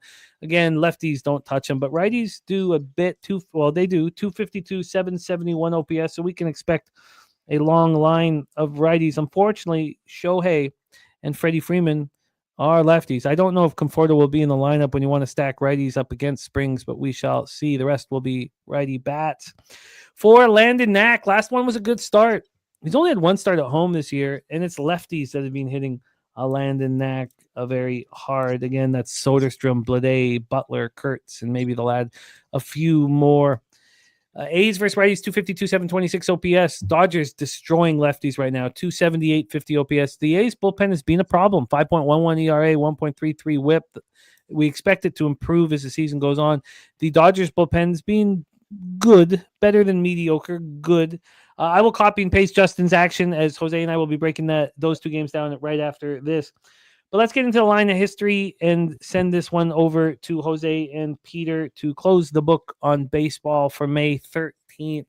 We have a total at 9.5. Nice job getting the 9. You can. Oh, sorry, it's still a 9. Sorry, it's still a 9. 9.5 in a bunch of books. Here it just moved back to 9. Wow, interesting.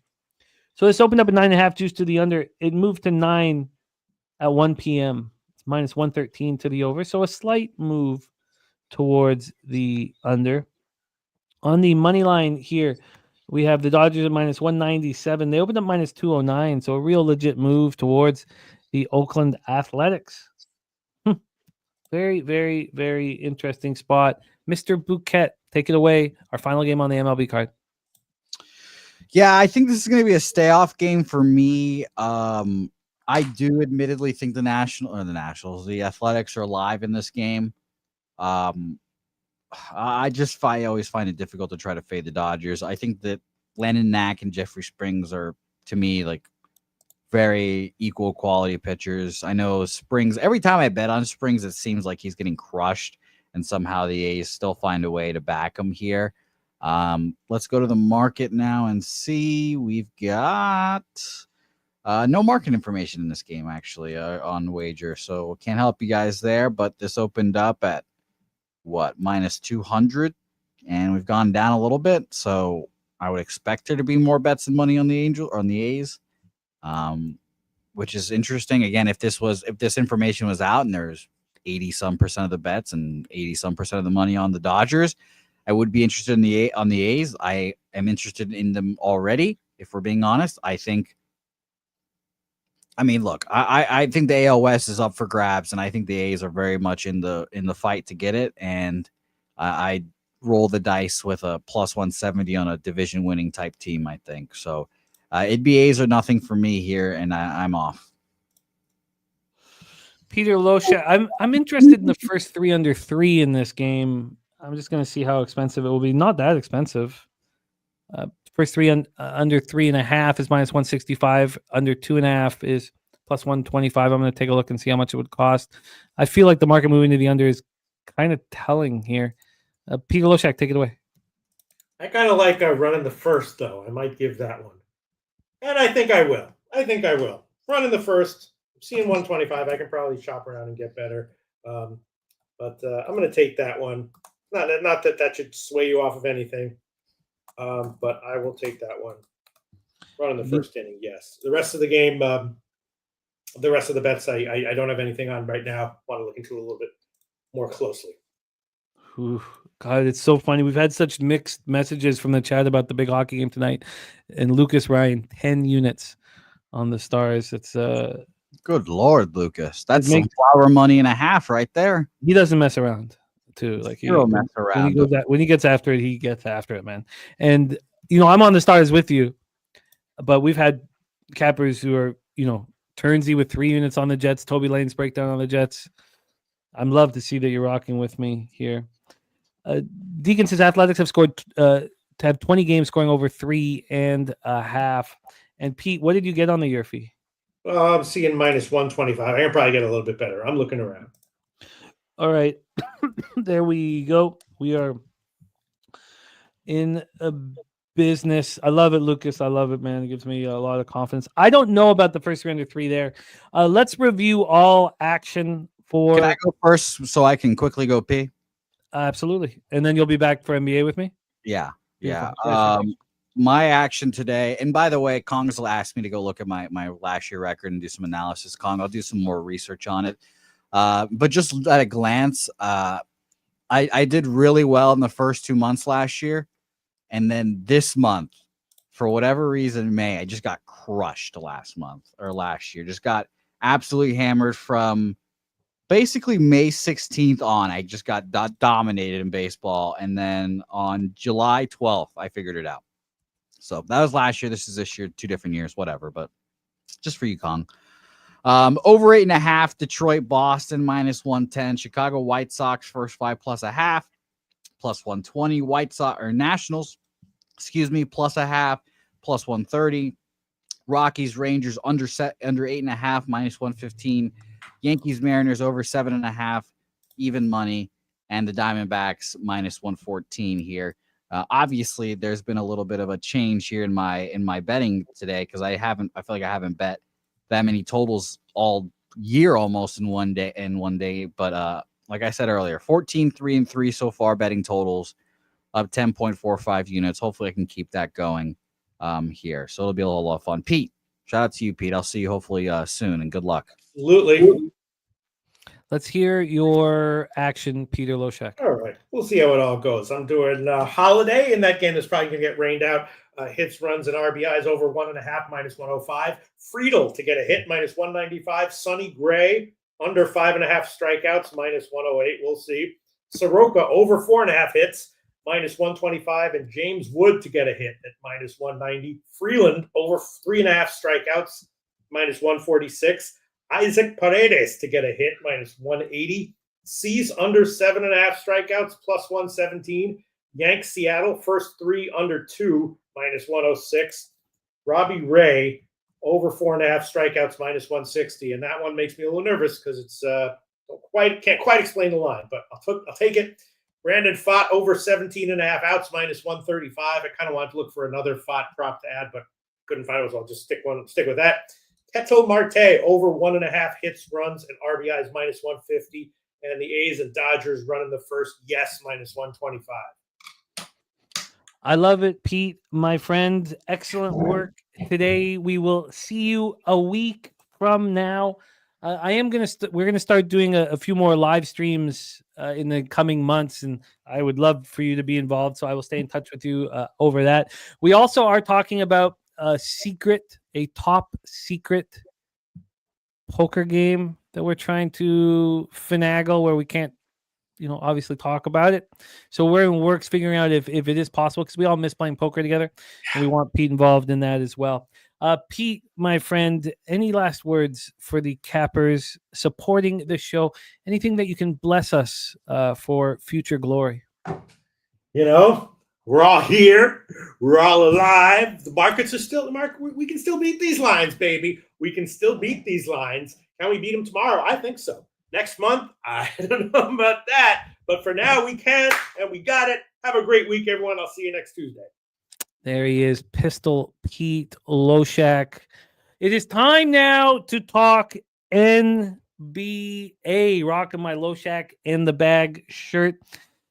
NBA has been good to me this year.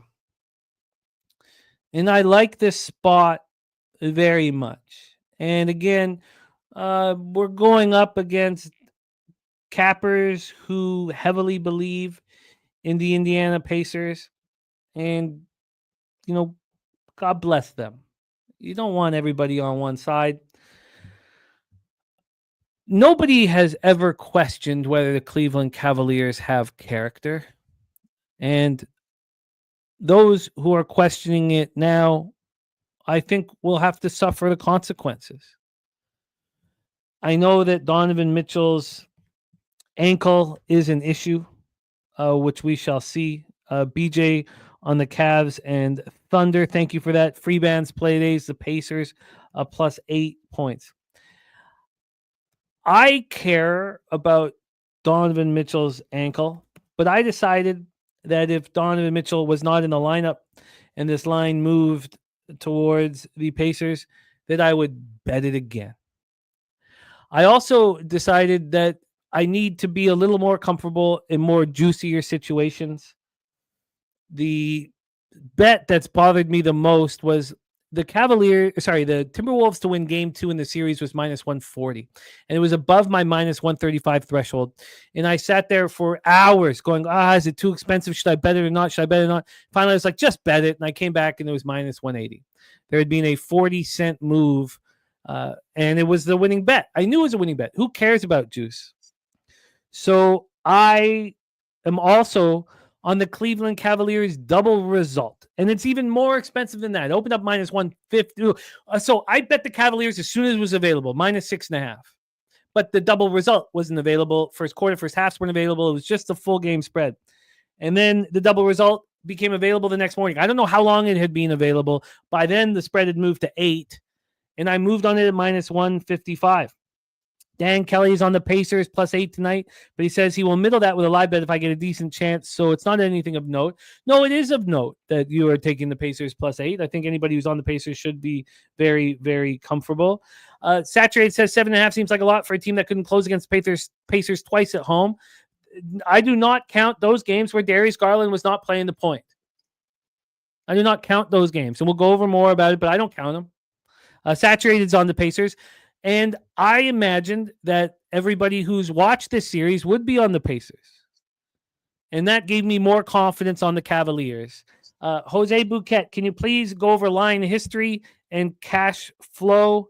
And then we will do the full breakdown. Sure. Cleveland, Indiana here, 62% of the bets, 82% of the money on the Cleveland Cavaliers here. 69% of the bets on the under, 73% of the money on the over in this game. We have the line, and we got to go from baseball to NBA here real quick. But we have the line going from 7 to 8, and a bookmaker, and I'm seeing other places show 8.5 here as well. So this line is going up. And as for our friend, the total in here as well, as I shift from that to total here, I'm seeing 229.5 up to 230.5 here at Penny and where we used to play poker at. Beautiful stuff here. I believe, and I love capping. It's fine that we love capping with Dougie White. It's fine being on the other side. Adds more fun to it all. To think that the Cavaliers are done mentally, to me, is absolutely ludicrous. Absolutely ludicrous. Those 2 losses at home, one should have been a win, came without, arguably the best point guard we saw this season. And you could say Halliburton's outplayed him. And even that, I'm not so sure is the case. We know that Mitchell has an ankle issue. Dan Kelly says Ty Jerome has cost himself $10 to $20 million with his postseason performance. He is a free agent. 100% agree, Dan Kelly. Yeah, there were no shows last game. I mean, did the Pacers show up in game 3? Dougie Wise, did they show up in game 3? No, that's the answer. Look, the Pacers have been great this year, especially in the playoffs. 102.63 possessions a game. That we knew that they were going to try to run the ball down the Cavaliers' throat with the sprained toe that Garland's trying to get over, even though he's not on the injury report. Nice saying that Garland's not healthy. Yeah, I mean, he's not 100% healthy, but who is this time of year? And look, Dougie White says I can see this Pacers team in the finals. Look, if it's a Pacers-Knicks conference final, that's going to be extremely enjoyable. And there's nothing wrong with it. But no team this year in the NBA played with more character. Now, you could debate that the Pistons did, but played with more character than the Cleveland Cavaliers. And to write them off here in Rocket Arena in Game 5, I think is a mistake. It's a mistake that I think is going to cost you guys all cash. The Pacers have been playing phenomenal. In the playoffs, 50.1 from the field, 40.4 from 3. In this series, 50.4 from the field, 41.9 from 3. Mobley is a go. Dougie Wise says Cavs win the game, but 8 points is just too much. Look, Dougie Wise, you've got a lot of company. And one being Dan Kelly. You should be very, confident that is, the spot here. Tell me, didn't just say this. Says this reminds me a lot of Pacers Bucks game 5. Pacers coming off blowout win where damn near everything went right. Everyone was on the Pacers and they were down 13 at the end of the first. It was the easiest bet. Tell me, didn't you say that of the playoffs? And I believe this is the exact same shit. So here we go. The Pacers have won all 4 of their games in Cleveland during the regular season and playoffs this year.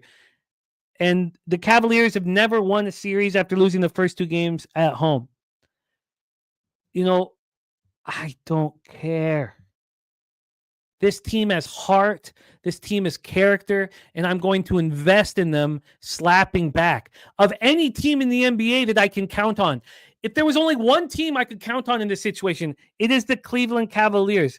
Dougie Wise has massive coaching advantage for the Pacers. Look, Carlisle's being great, but Atkinson is one coach of the year. So let's not be too hard on this. Robot Glock saying Carlisle over Atkinson. Now we know why New Jersey replaced Atkinson with Nash, whoever they hired after Atkinson. Vaughn was the better coach on the staff.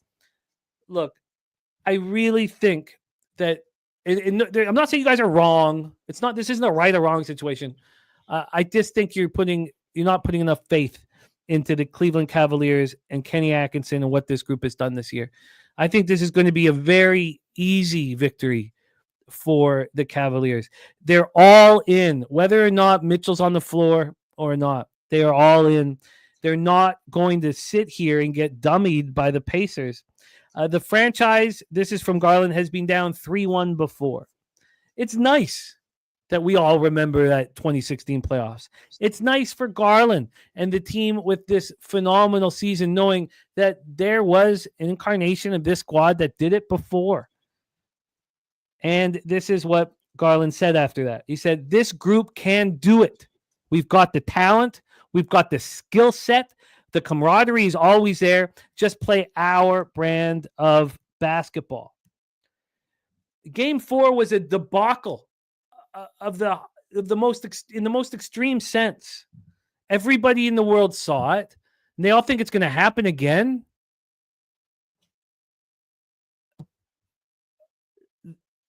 I believe this will be such an easy win. That the Cavaliers are going to be up double digits in the first quarter. I'm not putting a third unit on it. I planned out how to invest in this game. I have $500 in this game. That's a lot of money for me to have on a game. I got $250 on the 6.5. I got $250 on the double result. I think this is going to be sit back and watch the money come in with no concern and no pressure at all game long. That's how I see this. I see this as the easiest capping situation that we get. That's what I see. DC Capper says not easy. Well, there were people who didn't think that the Bucks were the easiest spot on the board after the Pacers destroyed them. And it was so easy. Easy, fucking easy. Let's talk about the Game 4 debacle. Spicy P goes for 21. Turner and Obi Toppin each go for 20. 41-point halftime lead. When everybody saw this, I was like, oh, God, we're going to make so much money here. Saturated says, are we sure Mitchell really isn't hurt? Look, if Mitchell wants to play or not, honestly, it doesn't matter. The Cavaliers are going to show their character. If Mitchell's announced out, and then I can bet on the Cavaliers again, I will do it. I will do it with no concern whatsoever, and I'll add a third unit to this game easily. If Dougie White says if Mitchell doesn't play, Cavs lose outright. That's fine. I'm looking forward to see that Donovan Mitchell's not in the lineup, and I will bet it again. We have, Halliburton. So after the 22-point loss on their home court, Cleveland destroyed the Pacers, dominated the glass, and held Halliburton to 4 points and 5 assists. Now we know Benedict Mathurin wasn't there, ejected for the flagrant 2. But I'm very comfortable putting a line through what we just saw. And other cappers aren't, and that's fine. Garland led the Cavs with 21 points in his second game back from the injured toe. Mitchell finished with just 12, and they dominated. So, of course, Game 4 was different. Siakam and Turner went for 41 and 13, and Allen and Mobley combined for 12 and 7. Do we think that Allen and Mobley are just going to get shit on by Miles Turner and Spicy P? No, not a chance. Not a chance. Yes, the Pacers gave them an uppercut that won the fight, and now it's the next fight. And the Cavaliers were second in the league from 3 at 38.3 in the regular season. They're 30.2 in this series. You don't think that at home, with everything on the line, their season on the line, that they're not going to step up? Ty Jerome is hitting 15.4% from 3. We already heard Dan Kelly say it's cost him $10 to $20 million. Hunter is shooting 22.2% from 3. Dean Wade shooting 22.2% from 3. What happens when these role players come home? They get all the confidence in the world. Saturday says, do we think Hallie isn't going to clutch it at the end like he already has twice in this Cleveland series? Darius Garland was not playing in those basketball games. Simple. Look, this to me is so simple and so easy. The whole world just watched the Pacers break records with how much they destroyed the Cavaliers. And we're going to sit here and say this Cavaliers team has no heart, no character. So, look, I'm shocked that it's just BJ and, Roy and myself, just a few. I'm shocked. But it works out better that way when there's people on the other side. If we were all on the same thing, I wouldn't be quite as confident. Doug White says Cavs are regular season merchants. I almost lost for. I just know I'm going to catch this.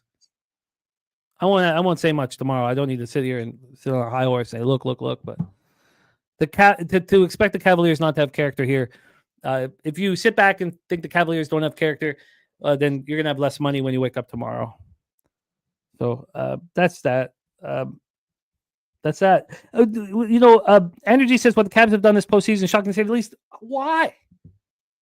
When you have the best point guard or top 3 or 4 point guard in the NBA who doesn't play the first 2 games against a team with the depth and offensive ability and coaching and Carlisle, why is that a surprise that they went down 2-0? I mean, they still went 1-1 in Indiana.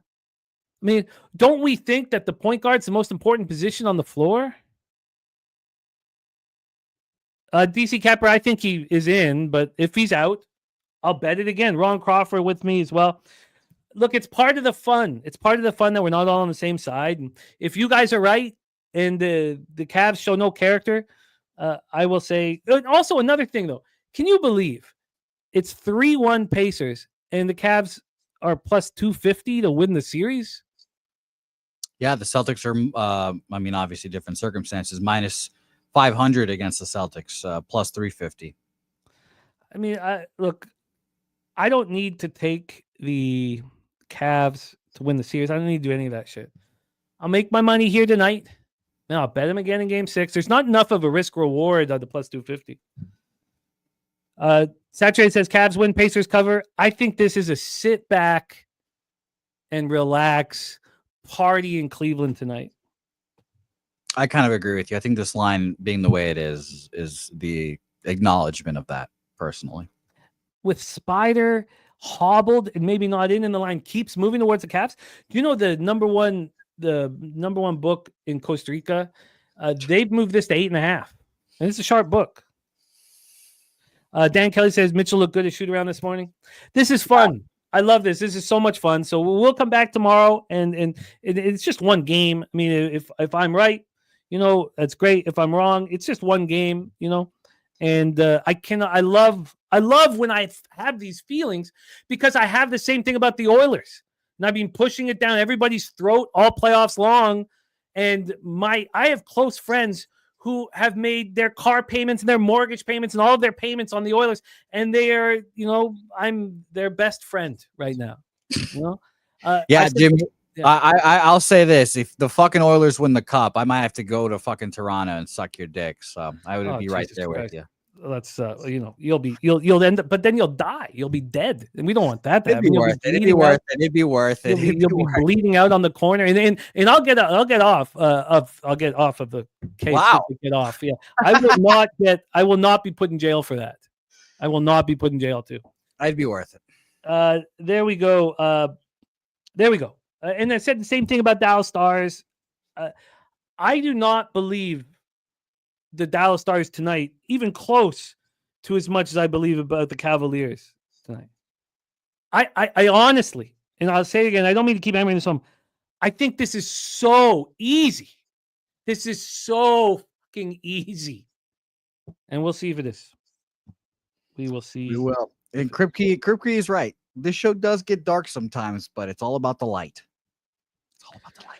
It's all about making money. We've been doing that, and I'm going to do that here. Ron Crawford, play of the day, Cleveland. And in hockey, it's Dallas. Ron Crawford and I getting that cash together here.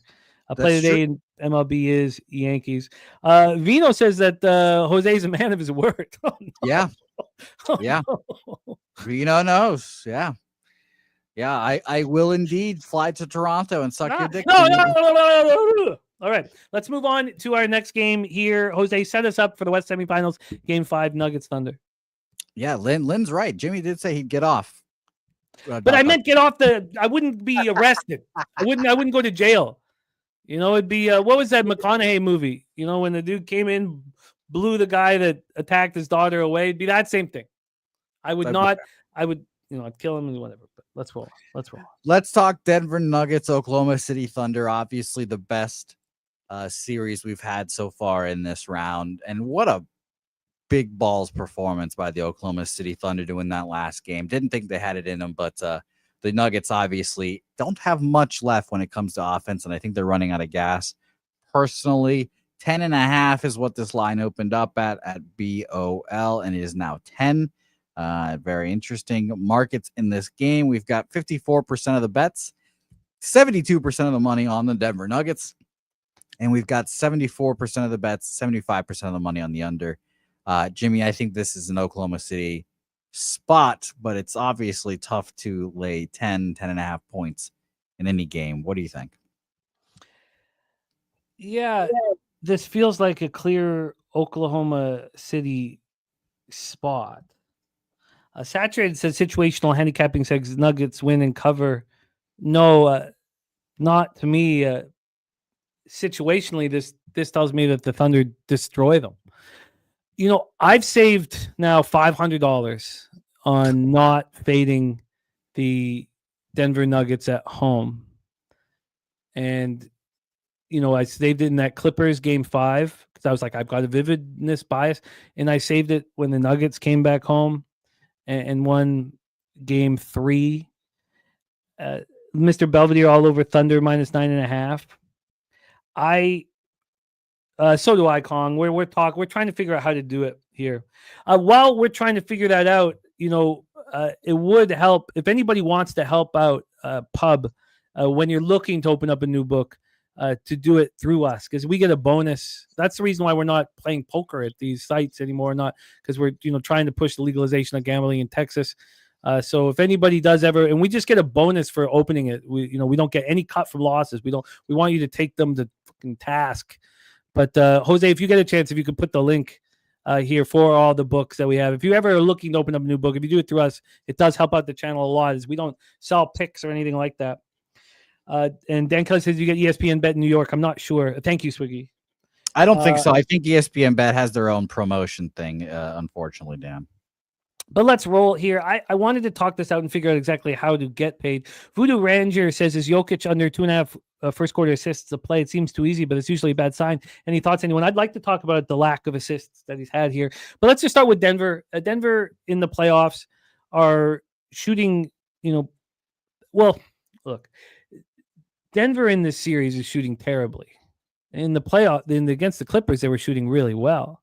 In this series, they're playing at a pace that's probably a little bit too fast for them. Russell Westbrook's the only one who wants to play over 100 possessions a game. The Nuggets don't. They're shooting 40.1 from the field and 33.8 from 3. I love to hear that, Kong. Saturate says, I want to be on the Thunder here. Talk me into it. I would like to as well. I would like to do that as well. But again, I wanted to talk it out with you guys as well. Because I lean to the first quarter, first half. The hesitance that I have is I don't want to bet the same amount as I'm betting on the Cavs game. In fact, I guess, if anything, I would need to move on the Cavs first quarter to kind of balance out to make sure that I've got enough invested. And that Cavs first quarter is -3.5, which I don't think is necessary, but maybe I should. But let's talk out what we're going to do with the Thunder here, because I've not moved on it yet. For the Thunder, they're shooting the ball poorly too. This whole series has been right in the palm of the Nuggets' hands. The Oklahoma City Thunder were playing at a much faster pace against the Grizzlies, but they're still playing at a fast pace for the Nuggets. Nuggets want to slow this down. Shea goes for 9 of his 25 in the fourth quarter.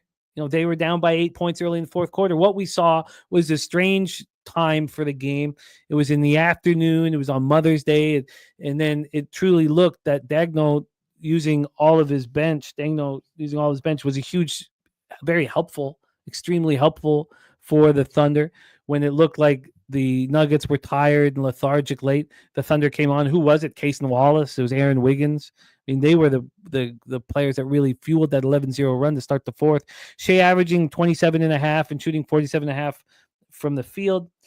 He's going to the free throw line 9 times at least per game.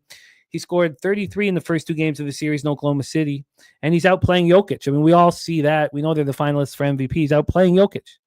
So Jokic 27 and 13 and 3 assists. So that was a low for his playoff run. He only has 22 assists so far in the second round. That's not the thing that just is shocking. It said he has 23 turnovers. 22 assists and 23 turnovers is shocking. And again, if you want to count Jokic out or say bet his assist under or some of that, don't. If you're going to sit there going Jokic is exhausted, don't. These guys have character. These guys step up when they need to. In saying that, how is this not the perfect opportunity for the Thunder to smash? The Nuggets have to go back to Denver and take care of Game 6. I mean, that's where I'm leaning in this. Last 3 games, Jokic is 21 of 63 from the field, 33%. When have we ever seen that? 4 of 22 from 3, 18.2%. We've not seen that. Averaging 5 assists per game. He shot less than 40% once during the regular season. He has not shot 40% in Game 2, Game 3, or Game 4. Again, I think it's a mistake to count him out. So 2 of his 4 worst shooting performances of 91 career playoff games have come in the last 2 games. Again, with everybody on the Pacers, try not to believe what you see because it's not what's going to happen next. Remember, we talk about how an event is so difficult to predict. But what is much easier is the reaction to the event, how a team or a player will react. If you're going to sit here and say Jokic is going to suck again tonight, I think it's very, very dangerous. The difference in this series is the Thunder have 10 players who played every game. They're averaging 10 or more minutes per game. Denver uses a 7-man rotation. With the only bench player playing more than 9 minutes Sunday was Russell Westbrook. Look, that is a problem. That is a problem. Robert Clark. Yeah, we've seen the 1.5 move towards the Cavs. It gives me a ton of confidence in it. Slow jams. It is recency bias, and we talk about recency bias and vividness bias, over and over and over on our shows. But you're absolutely right, Slow jams. It is recency bias. So I want to back the Thunder here at home. I guess I think the best way of doing it is first quarter full game. I'm not sure exactly how to do it. And my only concern is that if I bet the Thunder first quarter full game, I feel like I have to then take the Cavaliers first quarter to have more invested. I can't have the same investment. But I don't see how we're not on the Thunder here. Both teams. So which team do we expect to shoot the ball better? The younger team. And then maybe they get a little overconfident, and then they have to go into Denver and beat them in Game 6. I mean, I guess the more I talk it out, the more I think the Thunder smash here at home. I'm surprised to see 78% of the tickets and 75% of cash, according to Action Network, on the Denver Nuggets. Is that what you have, Jose? Could you give us the side again on the side cash flow, not total, but side? Yes, 53% of the bet, 74% of the money on Denver. Wow. That's crazy. Okay, well, that's done. That's said and done. I will be on the now saturated on Nuggets first quarter for looking at first quarter, first half team total under. I'm not. I'm astonished that. I guess it's this. I'm astonished that people think Denver has a chance in Oklahoma City. And look, I know you talk about, well, what have we seen? And, we've seen the Thunder just not look dominant at home against the Nuggets. And why Why would that be? But that first game of the series when Denver won it at home, I think it's an outlier. The Thunder were cocky. They come off the sweep, the domination of the Grizzlies. They were cocky. The Nuggets have championship pedigree, so they kind of caught the Thunder off guard. I don't think it happens again. Dougie White says 67 and 67 on Denver. Robert Glock says Thunder have a Canadian best player. I don't trust NBA teams with a Canadian alpha. Yeah, it's not being proved yet.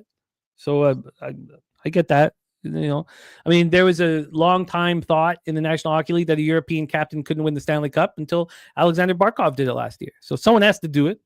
So that's fair, Robert. Or Robot, sorry. I said Robert Glock, Robot Glock. That's fair. Someone has to do it.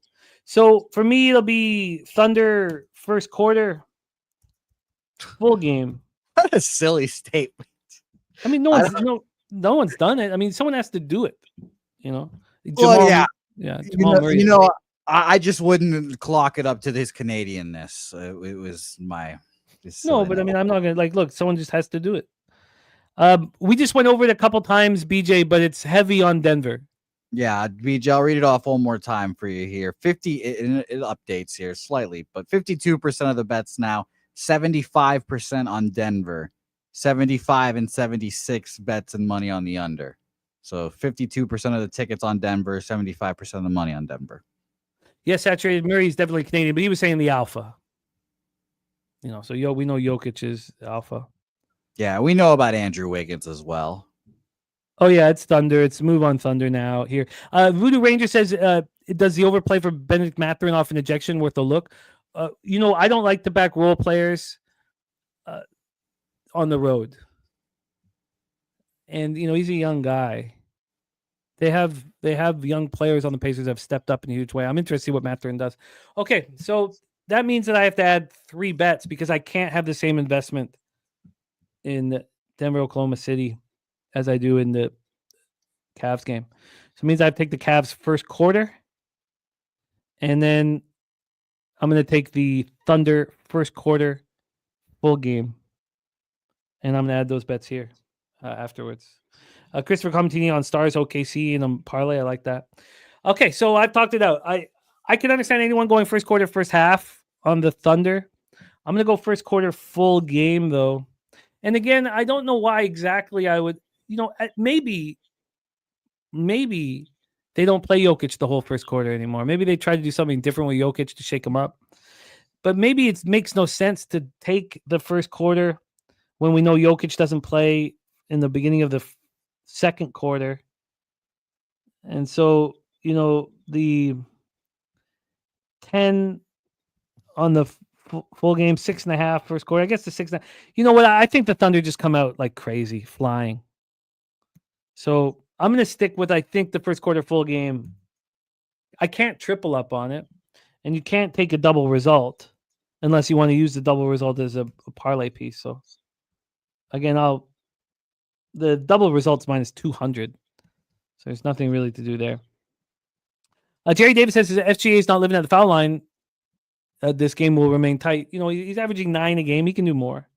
But I'm locked in. It's going to be a big night of NHL and NBA for me. I'm locked in. I know how I'm going to attack this. I'm going to bet this. I might not bet the basket because I've got to take Carter to soccer. I think I'll do that. I'm just going to get my baseball in before I go. And then I'm going to come back and move on these basketball games because it then gives me another 45 minutes to think about it. So that is the plan of attack. That concludes NBA breakdowns for Tuesday, May 13th. I can't wait for tonight, man. I can't wait to watch all these games. I'm getting so excited just talking about it. It's fun. It makes it more fun when you have a real extreme angle that you're going to invest in and bet rather than say, well, I think this is what's going to happen. Because I think the Cavaliers is just the easiest imaginable. Let's review here all action on today's show. And thank you guys so much for all that you do for us, being a part of this program, capping with us. It means the world to us. Saturday says, oh, yeah, I agree with that, Saturday. I agree. The team total under is fine. It's just as good almost. Or maybe, I'll think about it as well. It's important that for me to have a unit size where I don't make too many bets. But this, I would prefer to go less and bet a few more things here, which I'm not going to. Robert Franklin on Spider over 26.5 points. Saturated, Voodoo Ranger, Jerry Davis, Slow Jams Arsenal, Christopher Comentini, Tori Coker, Dan Kelly. Thank you, guys. Andrew G, Robot Glock, Slow Jams, True Allah, 4th and 1 Entertainment. Thank you, guys, man, for all that you do for us. And go out there and get that cash. That's what we need to do. DC Capper, thank you. Dougie Wise, we're going to go over the best bets and all of that. Deacon Mike, Lucas Ryan, Crip Key says OKC blow it. I love to hear that. Tell me you didn't just say that, Mr. Belvedere. Vino, thank you. Thank you all. Norman Ross, a bet on Struce props. Norman Ross, Philly Eagle Flyer. And now the Phillies O's game's off the board. Oh, yeah, Minnesota, Baltimore, and St. Louis, Philly are postponed. That makes things a little easier.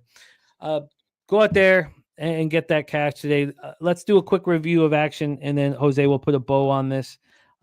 Justin McKelvey, stacks play day number 1, Giants money line. Number 2, Dodgers over 9. Respect play of the day here. We didn't talk about it during the breakdown. I'm going to pop it in the chat. 9 of his last 10 is our guy, Rez Mob.